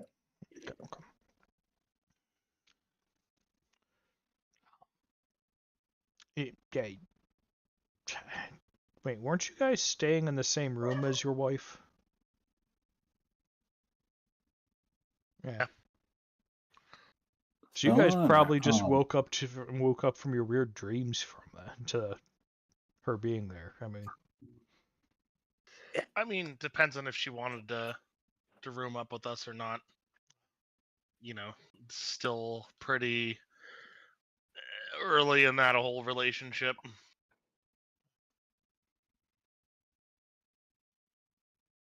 Oh, we could always. You know what? How am I gonna do this? I mean, I'd just make the choice. They have different rules in the Feywild, anyways. Okay, so you guys went Could to be you want to stay in the same room as me? Oh my gosh, how scandalous! What would our mothers think? I mean, mine would know exactly what's up. I would be like, oh, I guess I'm going to be having grandchildren. You want to trade any of them? No.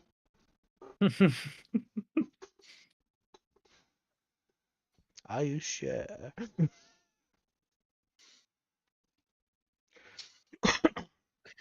Well, Azeroth, I made a deal of your firstborn has to. But then suddenly they vanished and they came back with a 12-year-old. I don't know what's going on. That is a good point. Your character does not know and does not want to know, lest I knew. Just like, I don't know if I have kids. I don't want to know if I have kids. I mean, he has been getting awfully close to seeing if he can get a list of all of the currently blooded Belmonts, so he can rebuild the clan. Yeah. Is that just a list of names and locations, or is it just names and locations, or are you looking for how they're blooded? It should be, honestly, if I were to ask for that, I would probably ask for a family tree with locations of where they're at on it. Yeah, and you'll probably see a pattern of certain men every generation, just a massive branching. Suddenly, there's 30 kids. It's like, wait, so we're not as extinct as we look.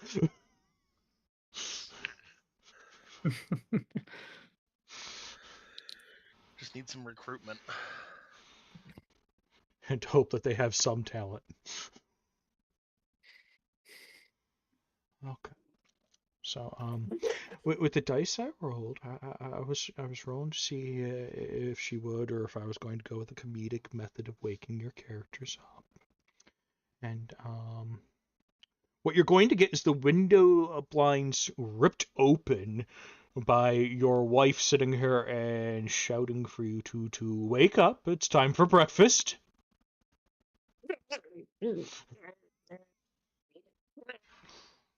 Oh. Well, good morning to you too. He's going to offer a hug. Stream appropriate affection.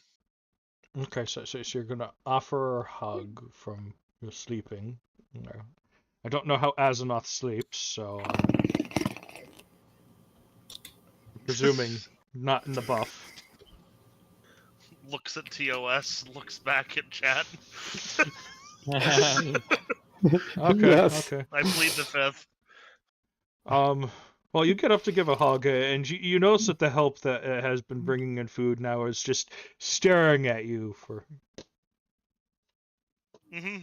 Yeah, they're not used to. They came into my room. This is their problem. They're not used to beings in the Feywild being like this, unless that's distinctly how the court is. So, and in the Lunar Court, this is just. So they just kind of look at each other like, is this a mortal thing? I'm gonna get pants on. Do mortals sleep like this? I don't. Is it comfortable? I don't know. Yeah. So you guys get dressed. You guys eat breakfast. And I presume you guys are going to speak to the wife and tell her the plan. Yeah. Yeah. we have to go Yes. handle the damages that have been incurred by the so-called war that was enacted, and that's just the right thing to do. Like we retook over the kingdom, and we need to fix the problems the last ruler made. Okay. So you're going to be running off again on another adventure. I mean, in the sense of the fact that we need to take care of this, it's the right thing to do. I planned on staying here for a while, but then after talking about it, the fact that the Feywild travels and changes in moments means that it's unpredictable how long we've been here. And if we're here for too long, it could be years, and we could just have left our compatriots alone to fend for themselves after we completely damaged their entire crops and everything and ruined their ability to do anything in the town and took half of their people that know how to do things away. Like, You know, I forget how fragile time is for mortals. it's difficult. That's why I honestly would like to be done with all the type of things that I'm dealing with. I don't want to deal with a wild dog that's killing every single person in my family. I don't really want to deal with the fact that there's Do you mean a a wild war-torn dog country. chasing you? My entire bloodline's being hunted for sport. Interesting. A wild dog hunting the Belmonts. If I remember right, I can say the creature's name. I just don't remember what it was. Oh, And you I don't know if remember that's his like name? Dude, all of my notes are gone. My last computer crashed. Oh, yeah, true. I can't blame you for that. Everything, all of my campaigns, all of the notes are gone. We don't remember if it was just the old name or if it was the human name that it's hiding as that you knew. It was referenced in a book. So probably would have only been the first one, which would be Alad. Yeah, as long as it's not one of those like Voldemort situations where mentioning the name summons the creature or gains its notice for you. Everyone roll initiative. Yeah. I have a feeling I'd be pretty safe in the Feywild where I'm currently at right now. Yes, in the Lunar Court, totally safe. I mean, hey, if the Lord of Silverlight is still around, as is Florence and my wife, I have a feeling that I'd be pretty fucking safe right now. And technically, all four of the mothers. Yeah, it's like, oh, you want to go after our bloodline? Cracks knuckles. Yeah, but remember, one of those mothers is very, very mortal and only has training with a gun and drinking. Yeah, no, I know. One is trained with hunting monsters and is a clear target. The vampire and the Fae is definitely probably not afraid of it and doesn't care. And the factor of the Fae and technically the vampire are probably just going to sit here and look at the Furor and be like, "Oh, that's adorable." Anyways, suffice to say, I'm as long as I know that mentioning its name won't Voldemort it into reality or have its notice come this direction, I'll actually mention the name. No. The factor that you're just in the Feywilds and you've popped in and out a few times, it's kind of probably given it a little bit of a, what's going on over there? The fuck? Why does he keep blipping out of reality? Why did something blip out over there? I did multiple blips. Did he die? No, he came back. He's back. Wait, no, he's What? gone again.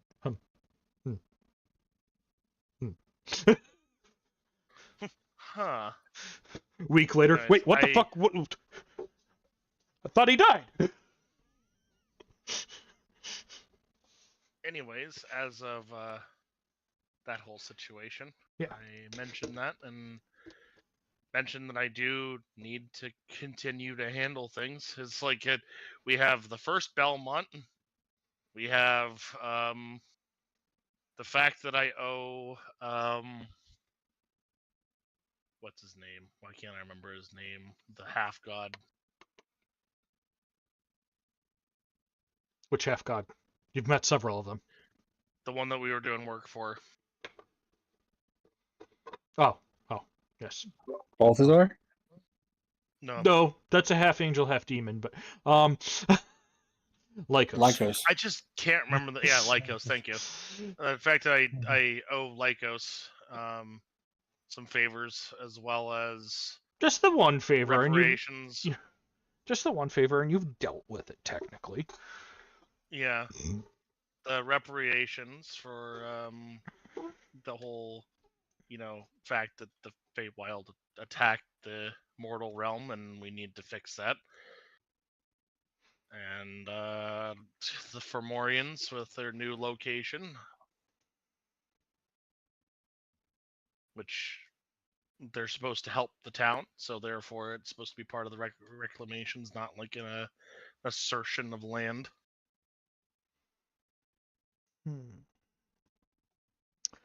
We just killed a whole bunch of random, Earth cultists, so having some miners that are friendly to the town would be a nice thing. There's a number of things. I honestly at this point want to just come and take my seat and enjoy a retirement at this point, considering how much I've done. I'm starting to get to a feeling of worry that I might die on the next mission. Why do you feel that? The amount of times I've had to do them and the nearness of dying in every single situation. Mortals are indeed very frail.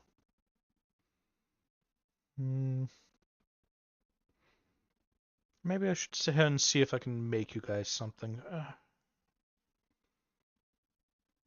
Problem is, if I give you guys a gift, my mother's going to expect you to give me a gift. I don't have much in the way of gift-giving skills. Yes. I will be completely honest. And the Feywild customs are still new to me, and I am still adapting to them.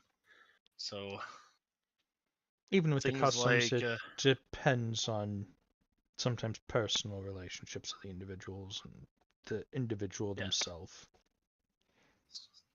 I also am doing my best to be very forward in Feywild dealings. I do not particularly like these,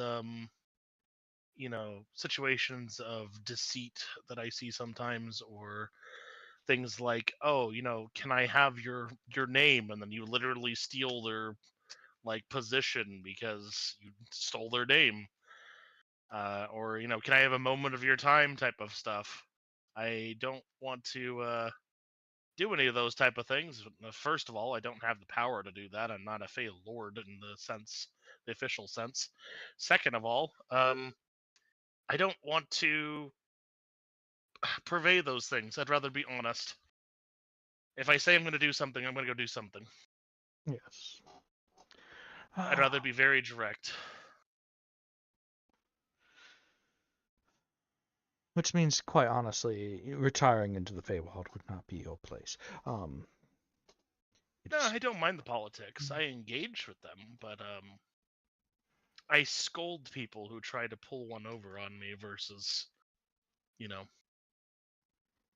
essentially the friends that I will gain are going to be like the Lord of Silverlight, who's very forward with this things, because he understands that, how the mortals act. It's because And he he's knows- an exception to several rules. Technically, he shouldn't be here in the Feywild.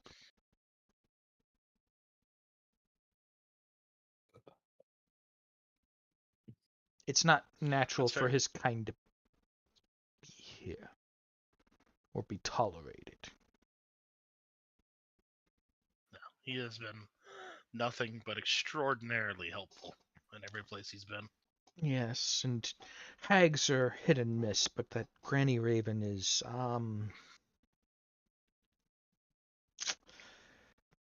she's touched by the fell as well, which is not particularly accepted around here usually. So Florence being so kind and hospitable to them has probably put a wrench in certain relationships that he might have. But Well, they need to stop being so judgmental and racist. It sounds like a them problem, not a me problem.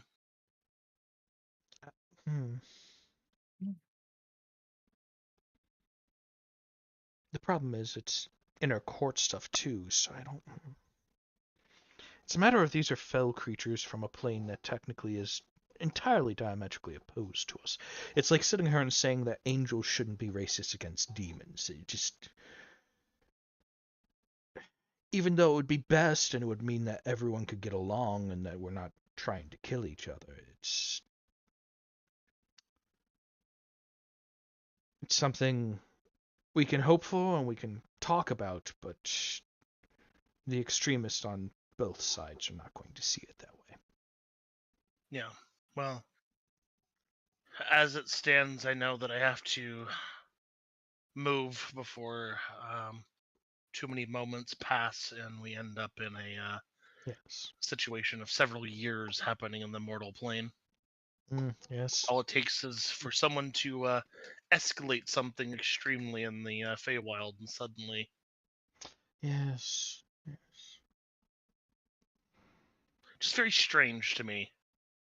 It's like someone dying here can be considered a moment of time, therefore it can jump ahead in the mortal realm because time has passed because a moment's passed. Oh And no. then you could have periods of nothing happening, and we could be here for like a year, and then suddenly go back to the mortal realm, and it's been like a couple of minutes. Well, that's the thing is even someone's death here in the Feywild can sometimes be extended to points where it can be years, if not decades, in your world. There was once a Fey that was dying. We called it the Everdeath. 237 mortal years. Fascinating, going back and forth during each of the moments and hearing how things have changed in how he was dying. Mm-hmm. And that's what worries me about being here. However much I very much enjoy being in the Feywild, very much enjoy being in the Moon Court, and I would like to come visit the Sun Court if I'm not. He looks towards the door where he's implying her mother. If I'm not slowly murdered upon arrival. As far as I know, she's drinking tea with the other mothers. They're getting along scarily Which well. worries me.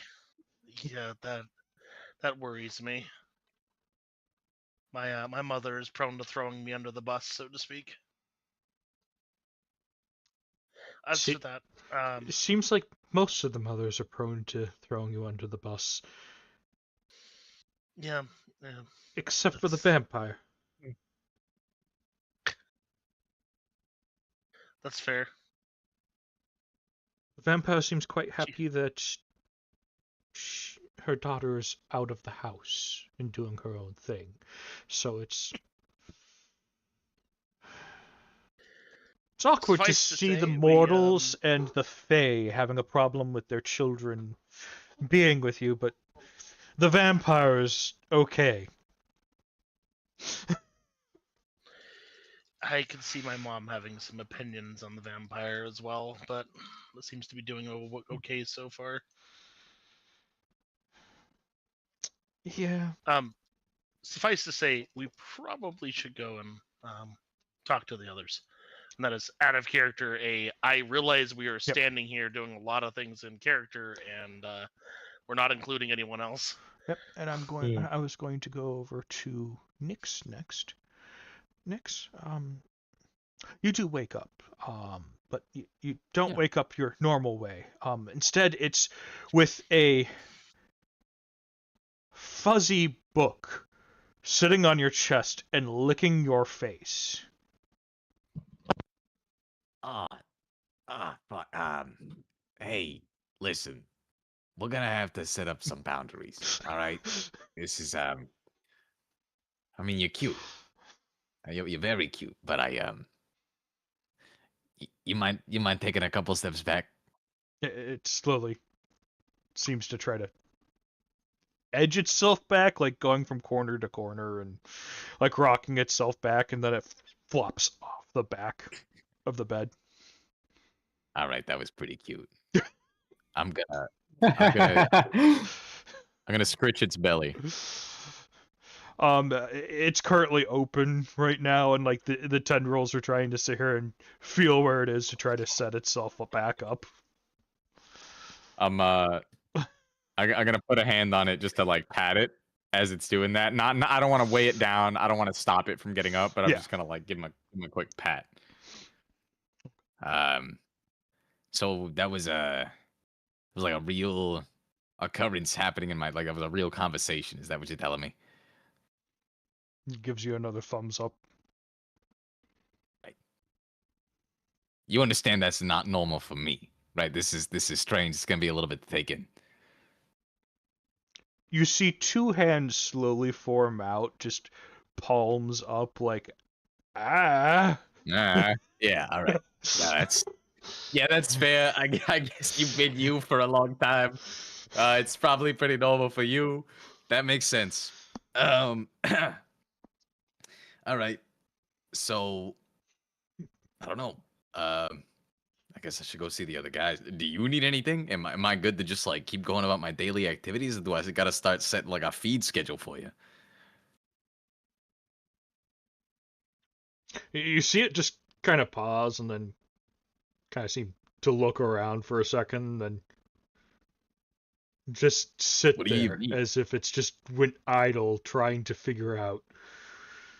It's the answer to that question. Yeah, it's never been asked this. It doesn't one know how to communicate this to you now, let alone what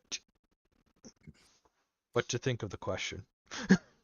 Well, you're a book, right? So can't you just like, I mean, do you have the ability to move your ink around in the different ways, or how do I help you with that?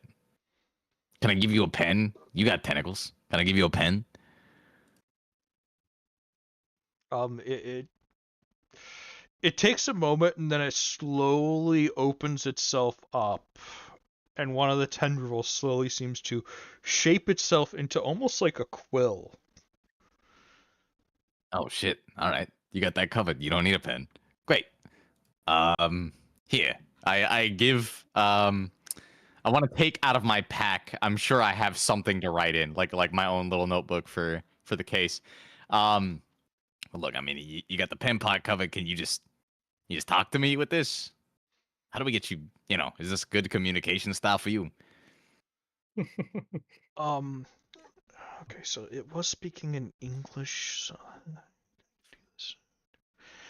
oh, but this is an older book. Oh, sorry. Okay. How many old books has Thomas actually looked over? What you want me to put a number on? None. Yeah, probably none. Yeah, he doesn't really. I mean. Okay. No, I mean I've read like the Agatha Christie novels. You know what I'm saying? I've read Sherlock Holmes, but probably not too much else. What you're going to see is like old school typographic from like a monastery start popping up as if it was being almost not really printing pressed, but like almost like a typewriter was somehow putting these characters on the page. Yeah. And what's it saying? what does he say? He's going to sit here and say, I don't know if I eat or if I can eat. This is a quite perplexing question. I don't even remember if I've ever eaten.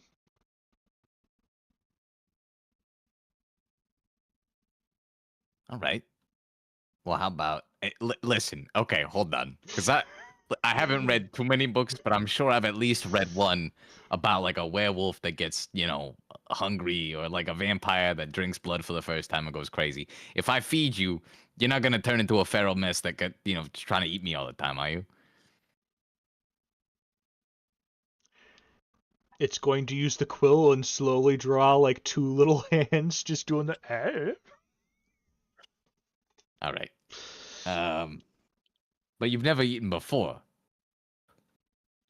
Gives you a thumbs up. Okay, so I probably don't need to feed you. What do you need? What do I got to do? Do you need taken care of? Are you good? Are you good? It types, I don't think I need taken care of. I don't know. All right. I've been in a chest. No, I get, yeah, and you're still kicking, or should I say flipping? So I guess we'll just call that one good. All right. At the mention of kicking, the tendrils turn into legs for a second and try to sit here and stand itself up, but just because the book is heavier, they're just kind of flailing in the air. Okay. That's unfortunate. Hey, you know what? I got you. It's fine. I got you. That's what I'm here for. You can't like float or something? I feel like magic book and flying kind of goes hand in hand. Page and page, tentacle and tentacle.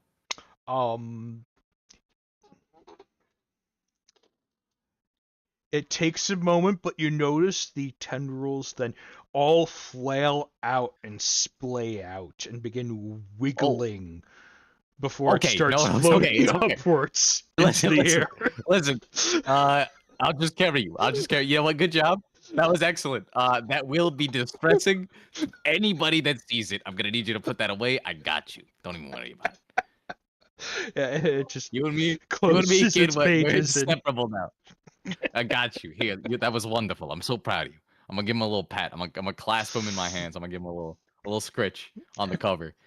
Hey, good job. But never again. Okay. It gives you a thumbs up. All right. Good man. I tuck it under my right bicep, like under my armpit. And I exit my room. Okay. I'm making to go see my new friends. And we'll move to Draven, who has woken up with a bell in hand. Oh. He wakes up slowly, feeling the weight of something in his hand. He opens his eyes and looks over and sees a fairly large handbell held upright in his hand.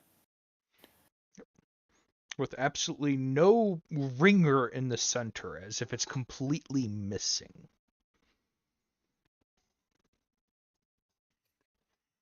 He's gonna kind of lay there and piece together the strange dream he had.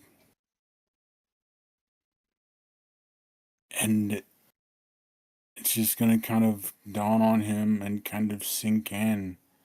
It's like, okay, that was a dream, and it was not a dream. I interacted with the ferryman in his realm.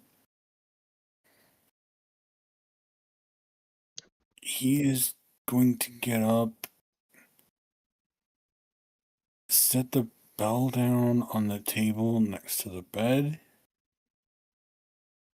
and grab his book and write this shit down.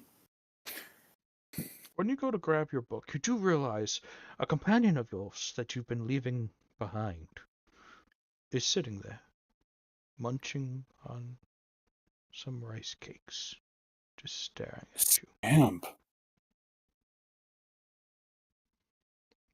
He seems to still be in the armor as well. Good to see we still match.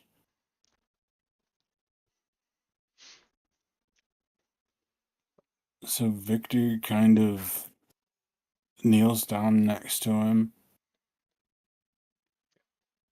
looking at him. It's like, did you just follow, or were you sent here? I think I have it.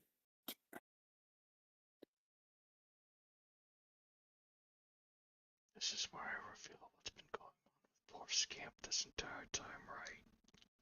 Hmm. Oh, you left Scamp behind like ages ago and never went back for him. So like I may or may not He's have not had happy. something happen to Scamp. He is not happy with me.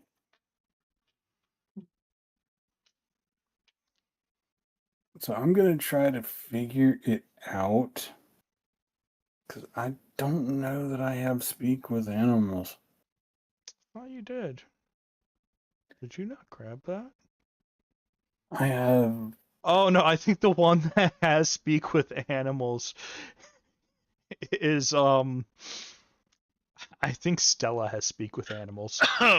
Yes, I do. Oh, and it has half the group has speak with animals, you don't. But don't you worry, I've got you, fam. Because Scamp just looks at you and is like, well, a little girl found me outside, and I stayed where you told me to stay, but this little strange girl brought me through the portal and said she had met you, and dragged me around these weird places. I almost got eaten by a giant ferret. Why are there giant ferrets here? And then she made me drink from this strange cup. Did you meet Graja? No. But I did hear about this Garaja.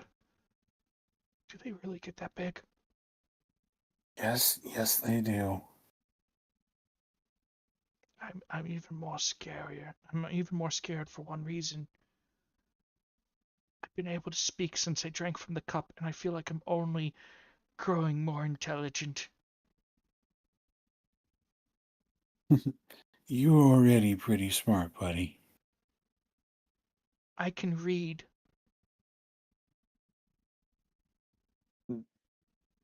Really? Oh. I think there was something in the chalice, or the chalice was weird. But the little girl made me drink it and said that this would be funny. Yeah. And then she pointed me up here when we got to the castle and said that you were here. She gave me a rice cake and sent me on my way. That's all. Said she tried to take your name. Ah. That's my niece. I think she's his niece anyway. Yeah. She's definitely related. I mean, not niece technically. That's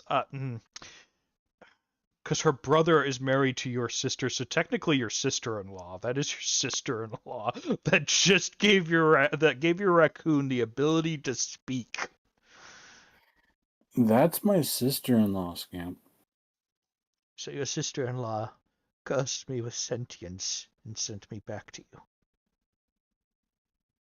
Yes. What kind of demon is married to your sister? A trickster fae. I will have to read to understand what you're talking about. You do notice that where he usually had a lot of black fur on his chin, he actually has some gray whiskers there now. Like, this entire ordeal has stressed the poor little guy out. Oh no. Hey, technically, you left him behind weeks ago and haven't asked about Scamp. Well, I didn't want him getting killed over here. Ah, but yes, now you have a raccoon who is sentient and has magic armor. Man, you. Get him a sword I and was teach him a trying. strike spell. A what? A sword and teach him a strike spell. Why? He could just bite them with a strike spell. Puncture stacks. Could be worse. Could teach him a poison strike, so he's biting them with poison and adding poison poison tokens. You could call it his So- rapid strike. Victor looks at him and is like, "What have you learned of what has been going on?" In what sense? I've been learning a lot. I've been learning a lot. Well, you were hanging out at the house. Yes. So, what did you kind of learn in and around the house and just from what was going on there? The strange humanoid Mothman with the big cake apparently is a prince, well, king. Mm-hmm. The strange little things that are running around repairing the house are also Fae. Yes. They kept on taking my food and kicking me. Kicking you. Yes, when they showed up, they started kicking me, and that's about the time that the little girl showed up. Uh, I think she so called she them was being... quicklings. Yeah. Apparently, I'm not just traveling around getting snacks. What we're doing is we're saving the world and fighting things. And Mm-hmm. and then there's this evil shadow creature and undead, and I was walked through a little blood grove full of wriggling flesh. You've On my been way there here. too, huh? Yes. Why is the world so scary? Because you're in a Bay World version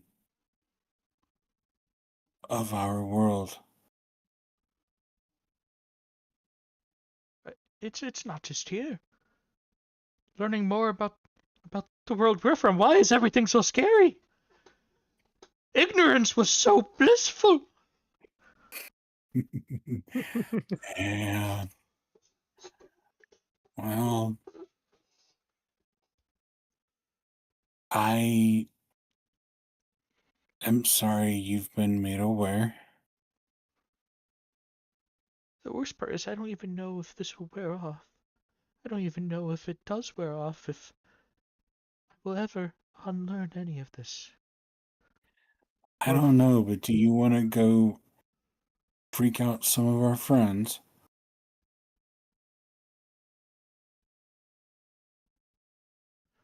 You know, Stella and Calder don't know that you can talk. ah. Can't they talk to animals, though? Yeah, but 'Cause they everyone won't have knows that cast when the we haven't spell. used it. But they wouldn't have cast it if you just walk up and say hello. Hmm. So this is where I should point out I've been trying to learn a second language. Uh-oh. What's the second language? Nothing to worry about. Nothing to worry about. So we should go, right? Let's go really mess with them.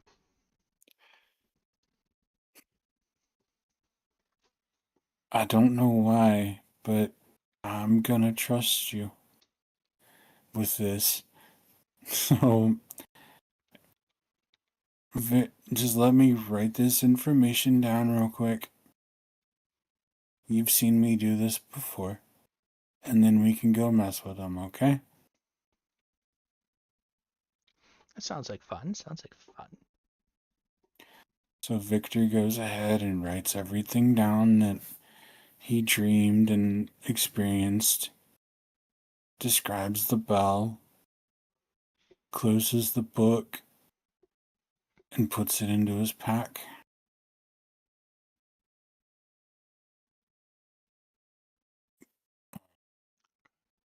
Motions for Scamp to follow him towards the door, and he grabs the bell, and the two of them walk out.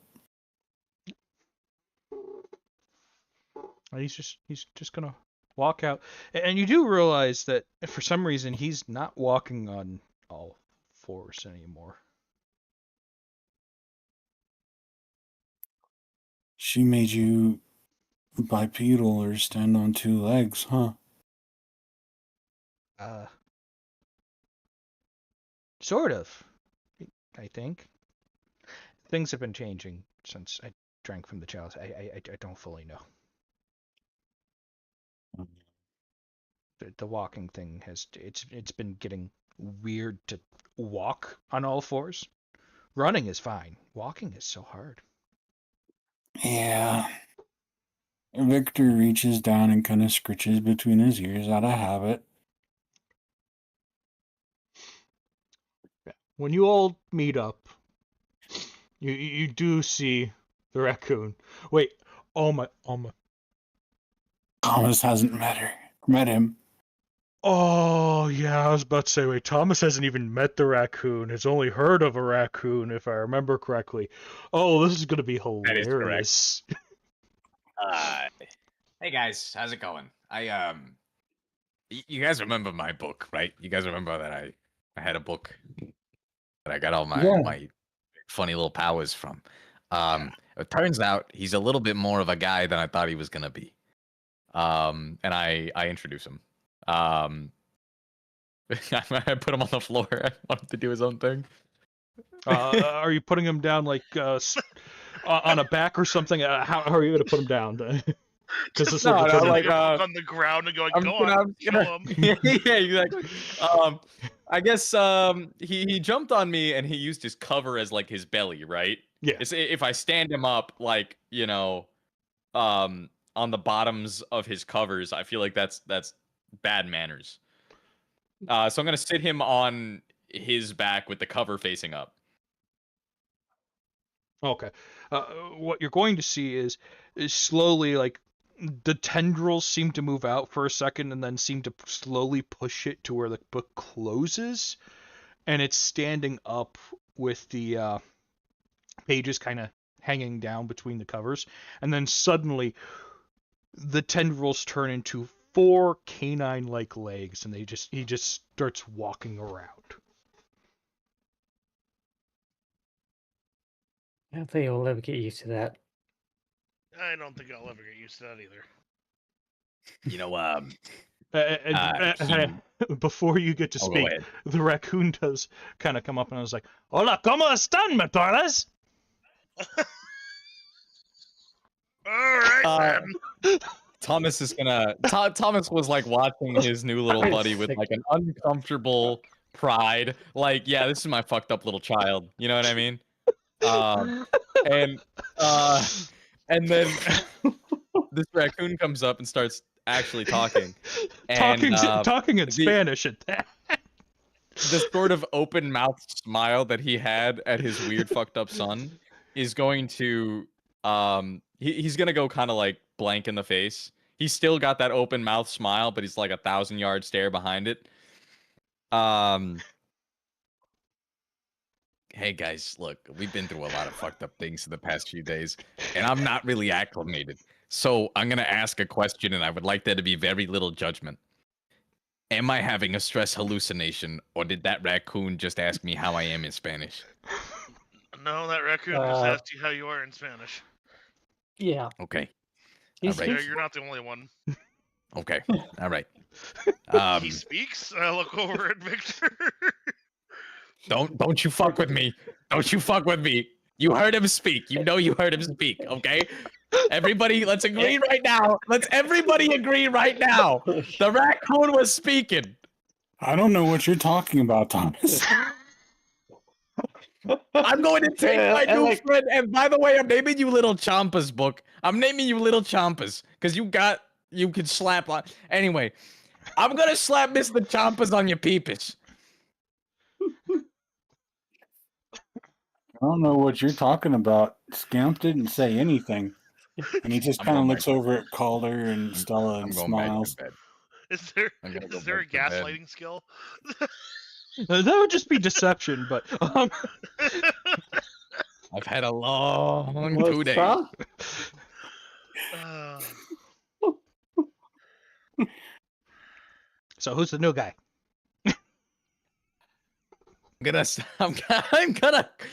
I am going to bed. no, the raccoon talked. You're not crazy. But I don't remember the raccoon ever having the ability to talk. That's new. I'm walking on 2 legs too. It's great. What is your Thomas name, Scamp. little man? I've always been called Scamp, but Are you the sort of furry little creature that walks up and has dinner with me at a table, or are you the sort of furry little creature that jumps on my face in the morning to let me know it's time to wake up by licking my cheek? I used to be the latter. Okay, but Then now this you're the fame former. made me drink from a chalice, and things are just. I'm constantly changing. I don't understand. Well, there were those times that you helped distract our enemies and allow us to get attacks in on them when they got distracted. So there's that too. Yeah, now I can distract them even better by sitting here and insulting their mother.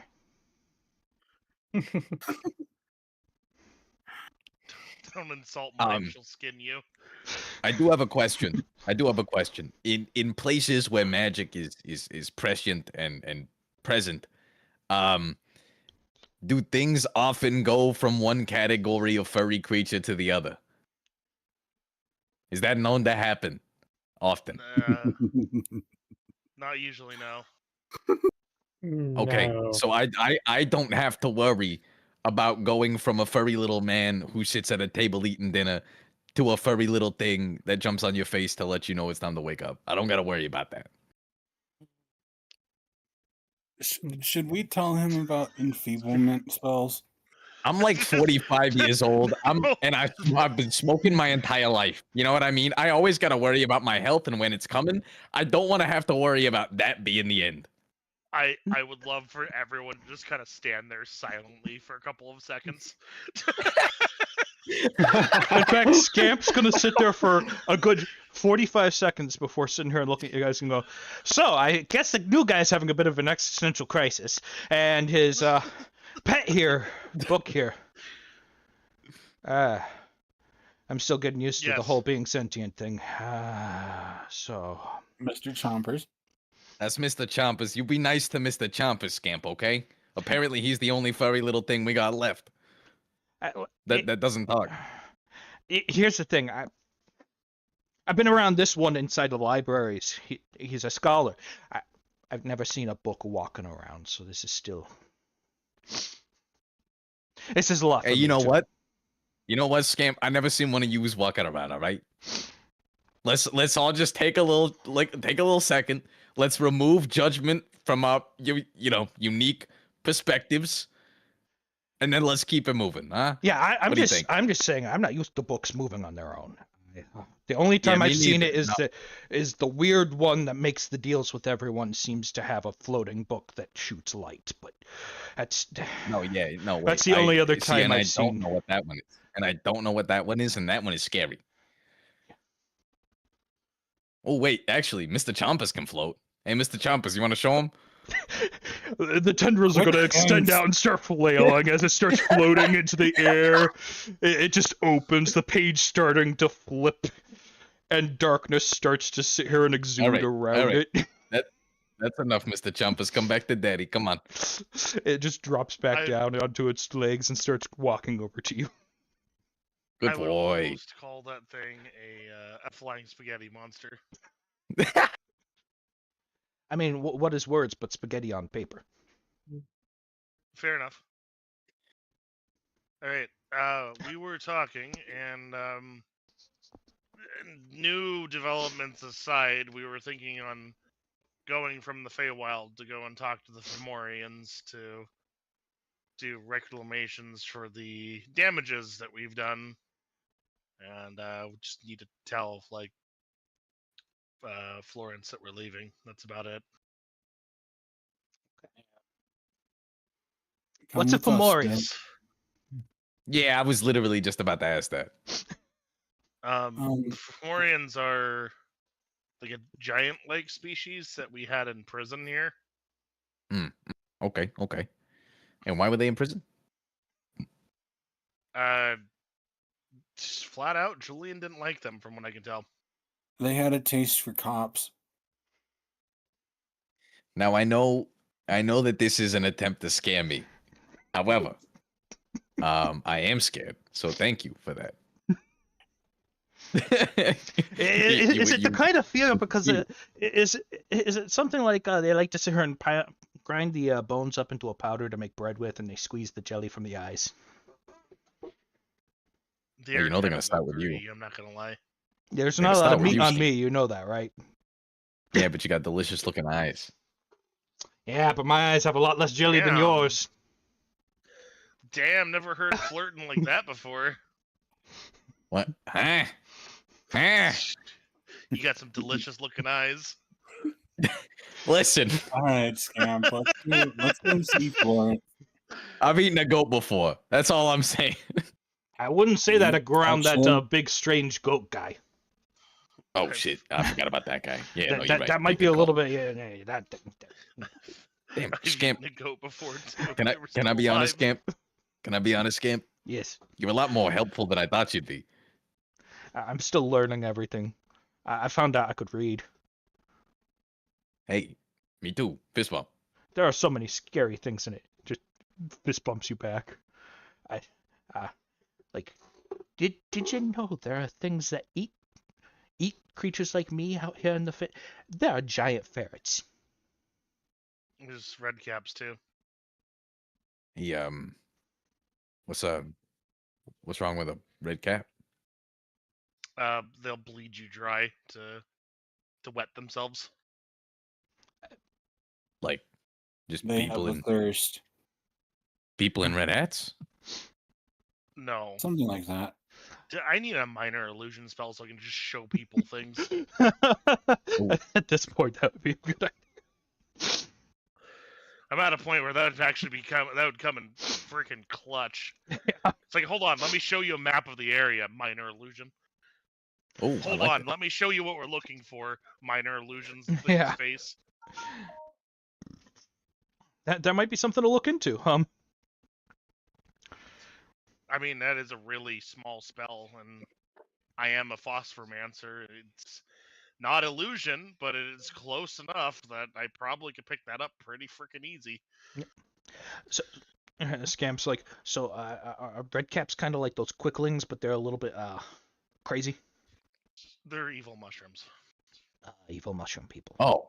They're bloodthirsty. Oh, red cap. Yeah, like okay, I understand. Feed them to the ferrets, and the ferrets are friendly as long as you're not equal size to them or smaller. Yeah, that's still the scary part. I am a raccoon. That they are friendly if they're not bigger than you. If they're bigger than you, consider your options of leaving quickly. My furry little legs only move so fast. Scamp, you'll be okay. I need a weapon on this armor. While you were with us, you were okay. We need to see your brother. I need a weapon on this armor. And I also get need you that one, guy's bud. leg. No. There it No. is. Bad skimp.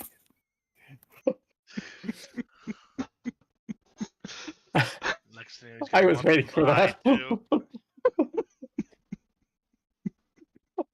I mean, I could get you Thomas's eye, but no leg. I can get one of the eyes before the Fomorians get the other one and squeeze the jelly from it? Yes. Actually, no. We'll come back to that. Roll a Okay. gaslighting check.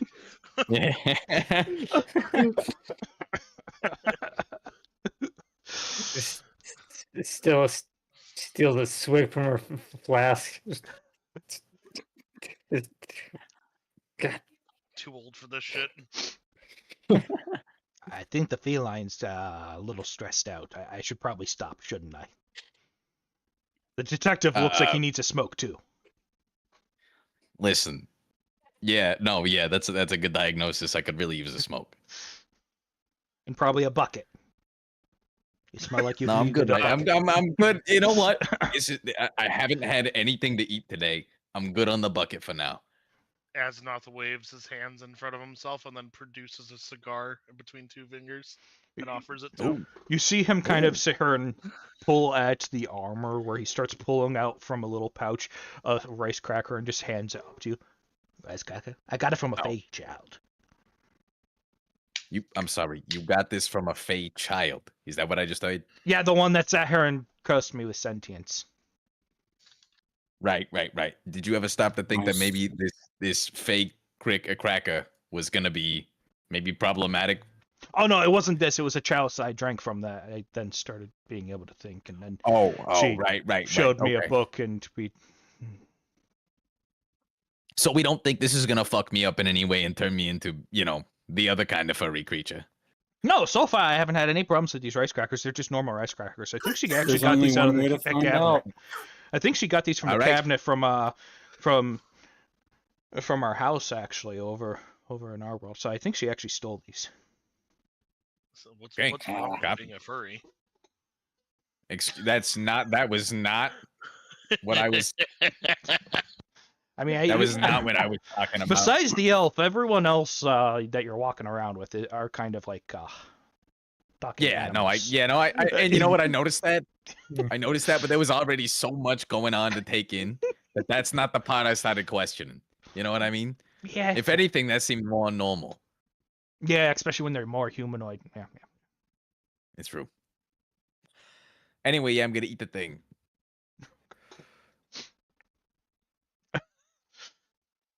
Hey, you just see. Roll an intelligence save. No. This is where the DM asks you for a roll. No, yeah, I should have known. That's my Just to fault. gaslight My you. bad. My bad. Actually, so you eat it? Yeah, I eat the cracker. I need an endurance check. Right. Mm-hmm. All right. Hold on. I'm still remembering how to. Okay, so yeah, I go that, and then I hit endurance on the thing, and then I hit where's the roll button? How do I roll again? It's just that selected checkbox right underneath the 8. Oh, right. All right, that should have rolled. Is it rolling? It's gonna take a moment to process. Okay. That's why I tend to do it by hand. Understandable. 7, 4, 7, 18. Okay. You got an 18 total. Okay.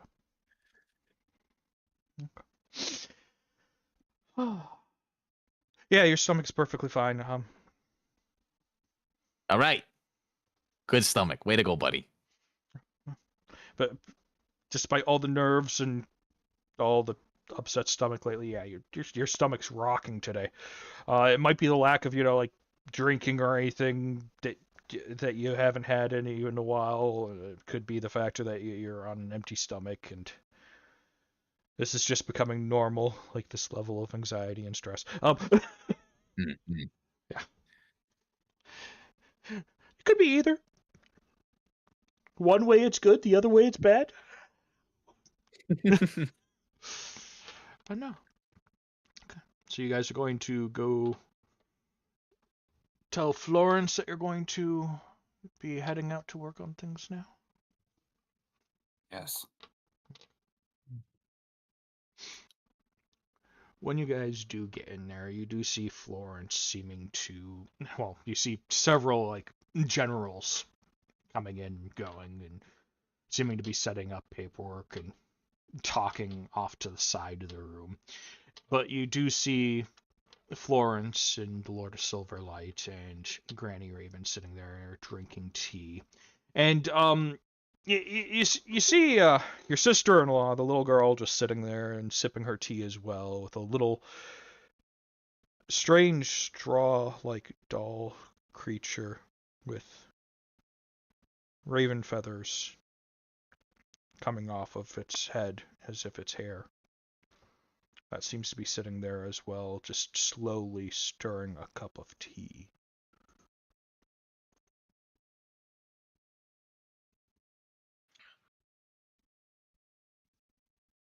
I look over towards Florence.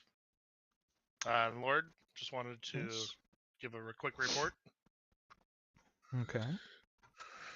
We plan on heading over to the Fomorians that were left in the mine to make sure that they are starting with trade to the Elven town. We want to handle some things before the moments get to us. Ah, yes, yes. The mortal time thing, yes. I almost forgot about that myself, being back here for so long dealing with all of this. Hard to forget on my side. Yes, I know. You guys grew up there. I've spent several hundred years trapped as a moth over there. And having to hide in caves in my humanoid form, so it's been In houses. it's frustrating. But yes, did you guys give any thought to the artifact you guys want to design? I think we when we last conversed on it, out of character, we were going for a lantern that Yes. could weaken undead. Okay. As well as reveal the unseen. Okay. I could have my people look into that and, with our contacts, try to set something like that up. I'm still trying to deal with alliances and that here, and re-solidify those. That is proving to be a slight headache. Yeah. We've lost a few from when my father was here. Gained a few that aren't exactly wanting to work with me because I'm not letting them get away with certain things. So It'll take time. This entire process will take an absorbent amount of time. yes, hopefully here passes quicker than over there, so that we can have something set up by the time you get back. This is... Hopefully, but seeing as changes are happening, moments are happening, and Yes. Which means you guys must be getting along quickly to ensure that side yes. of everything has the proper momentum. Is there anything else that you might need from us? I do know that we were going to, when we returned, we were going to ask about the seats, but there's no rush towards that. I know that that's a higher resource task. It's intensive, and that's why it's not important. It's mostly trying to see who's at the table anymore, who's actually willing to work with us, and everything else real quick first. That's why I'm hoping the moments can go by quickly while you guys are gone, so we can potentially get to seating you guys and know who might We require can some hope. more work, you know? Yeah, we can hope, but I won't keep my my hopes up towards that. Oh, As soon something. as I am done with the setting some things up for the elves and the Fomorians, we'll return and see where we're at. Yep. And from there, I mean, we have plenty of other things to handle that are, you know, well, general things. Yes. I could write you a letter. It's for your eyes only, anyways. Okay. But yes, we will hear from you soon, or soon in your time scales. It's again the whole interplanar thing. It's not just us that seems to have that issue. The Hells and the fellow planes have the same issue. Apparently, since the last time that the Lord of Silverlight's been in his plane, it's been about 10,000 years, but he's only been in your guys' plane and whatnot for about 1,000. So it's interesting. Time is fickle. Yes, yes. Time. But I will see you guys when you guys return. Will be just a moment.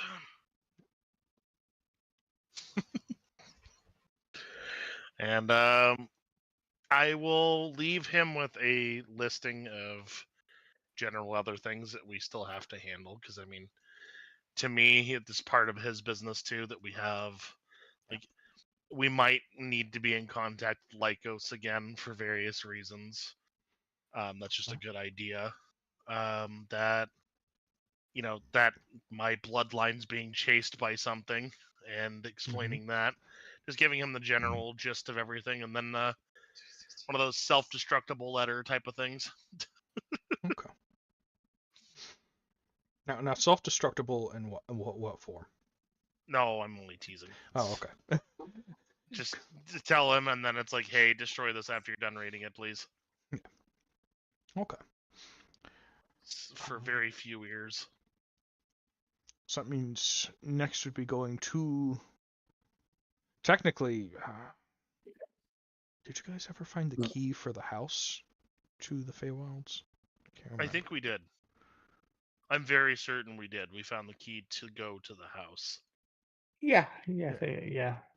Okay. So that means you guys can just pop up at the house and then walk to the mines. Gotcha. Yeah. Mm-hmm. Before we leave, I'm gonna thank him for seeing to the repairs of the house. Oh, no problem. I was living there for how long and ate much of the linen there. It's the least I could do. Thank you very much. Thank you. You and your grandfather have always been good friends to us, and I'm looking forward to continuing our business. Me too. I will see Grand- you when we get back. Oh, was that next? Grandfather? Oh yes, I was Mhm. over in that plane for a while. This whole thing with my brother and the usurping the throne after my father died, and I was trapped over on your guys' side of the planner lines for a while. Most of it I So was simple, stuck as a Mothman. simple wow. thing there. Fey lords, anyone who's naturally a part of the Fey wild, ages very differently than we do. They tend to age in Feywild moments, which are very, very different. Yes. Each moment's, to put it simply, each moment is based more on the influence that it has on a person or the world itself, therefore denoting the amount of time that it is worth. When translating, Effectively, they're immortal. Yes, and when translating things over, it's very similar to if something's going to have drastic impacts, like, say, a war that ends up killing half the population, it is about the equivalent of weeks, if not months, in your guys' world. Or if it's something where you're accruing enough power to sit here and grow an entire forest, it's years, if not decades. Oh, wow. And then there's some situations where nothing happens and it's weird and time there goes faster. Yes. It just depends on what's going on and how it impacts. Yep. It's part of the chaos of this plane. Yep. The plane specifically for the Feywild is aligned with basically chaotic nature energy. So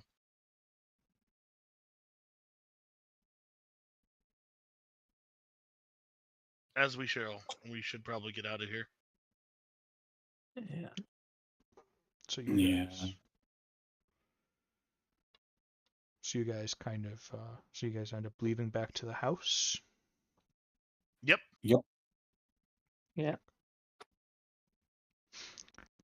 When you guys do get back, it seems like even the basement where the door is seems cleaner.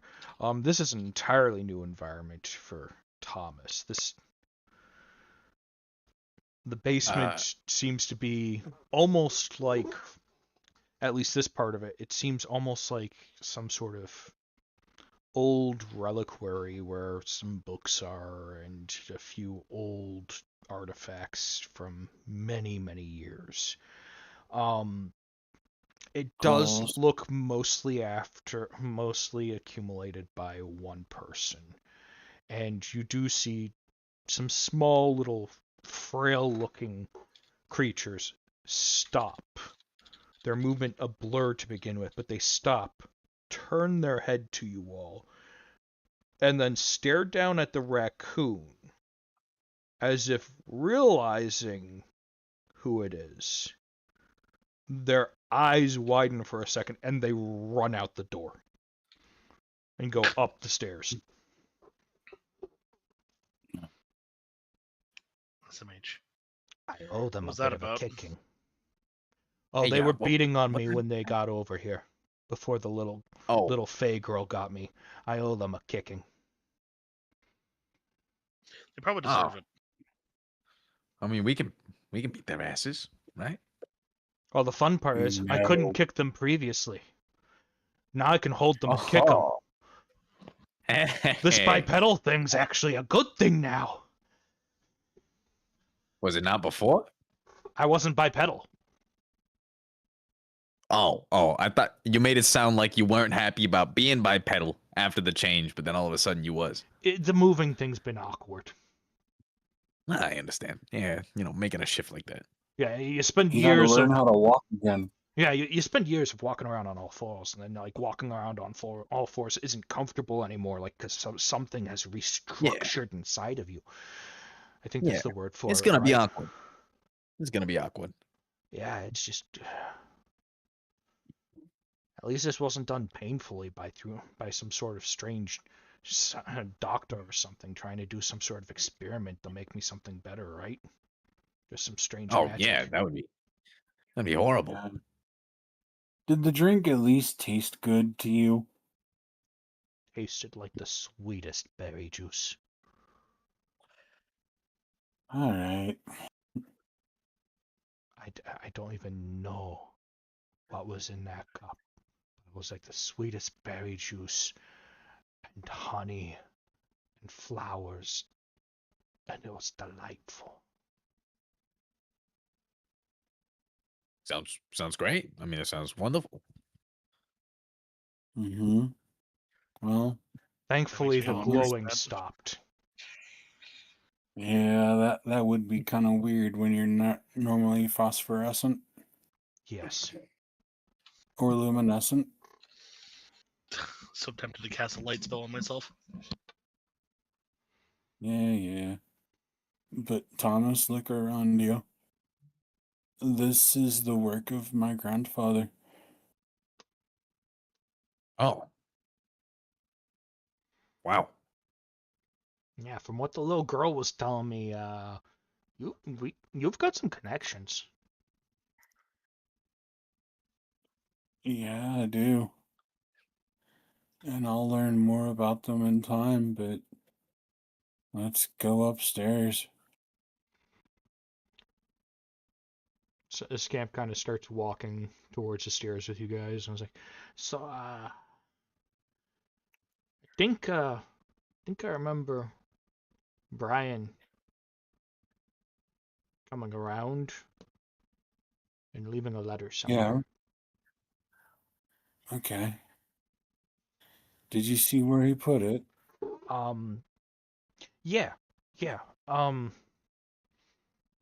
He put it where put it on the under the counter where you guys usually hid the bottles of wine from when you guys were younger and you were drinking when you weren't supposed to. Huh. You know, before your father caught you. Before Mother made him catch us, you mean? Yeah. You know they knew. Where do you think the extra bottles came from? But Victor walks over to that spot and kind of looks at the back of the hiding space. You find a letter in there from Brian, and it seems to be kind of detailing a bit of some of the repairs that they're trying to do in town and some of the issues. And then it mentions that he sent out a letter to another one of your guys' friends. That shortly after you had left, that Ewan had left town, and he had gone to the main city, but apparently he has just gotten correspondence back that Ewan is coming back to town to try to reset up the town with his resources. Apparently he has become a very successful merchant.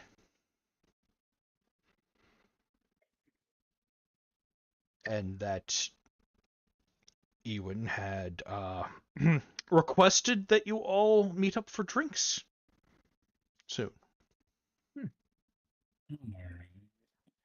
So Victor's gonna read out most of the letter.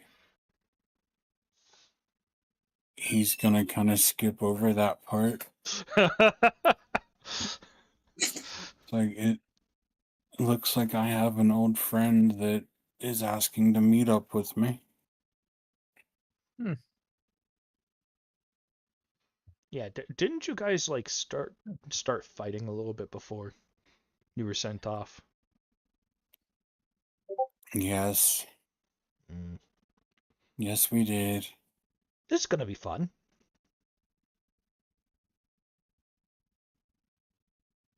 Scamp, would it really be a fair fight at this point? Why do you think that it's gonna be a fight? If Ewan is anywhere near what he used to be. I mean, he's a merchant. I don't think he's beating people up unless he's one of those merchants. Do you think that he's sitting here and working with like the mafia and all that? I don't know. I'm gonna have to go into this meeting with an open mind. Because I have mafia connections. You think he's gonna know that Mr. Keels?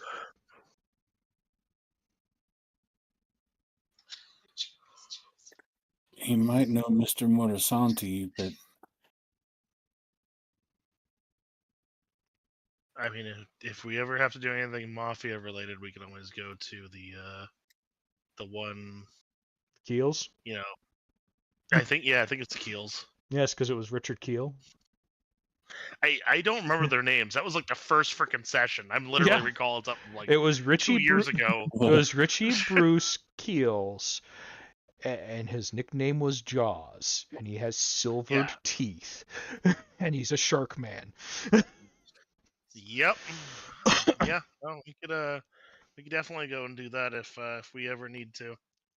I'm sure he'd be thrilled to see us again. Yeah, I'm sure he would love to sit here and see you guys again, and possibly sit here and get you guys to work on a job or something here or there.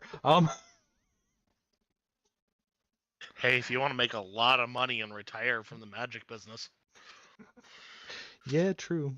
you just have to turn a blind eye to a little bit of criminal activity every now and then. It's okay. It's okay. Usually evidence doesn't stick around that long. Anyways, Waiting for Thomas to chime in at some point.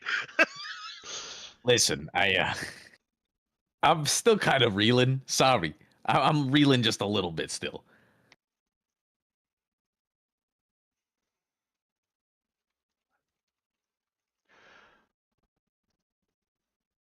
Either way. Yeah. But yeah, He is like, good.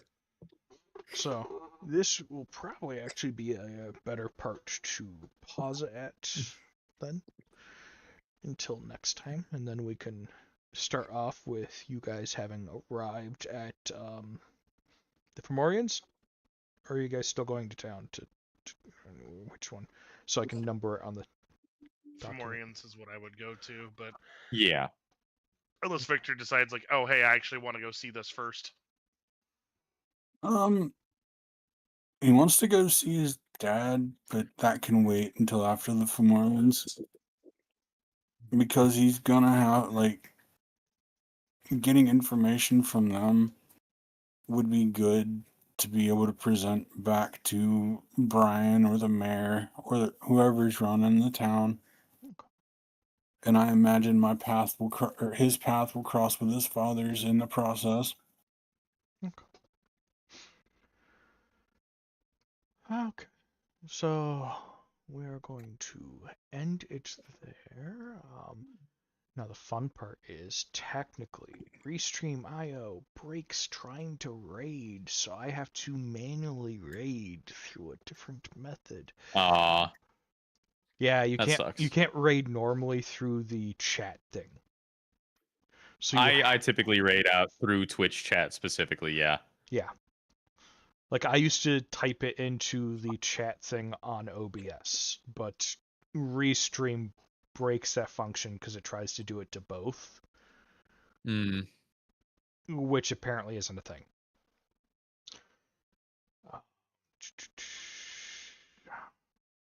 Do we have anyone we would like to raid? I see someone playing D&D. I don't know if you raided them recently. Moradin is on that list. I do not have them on here, it seems. I will send it to you on the side.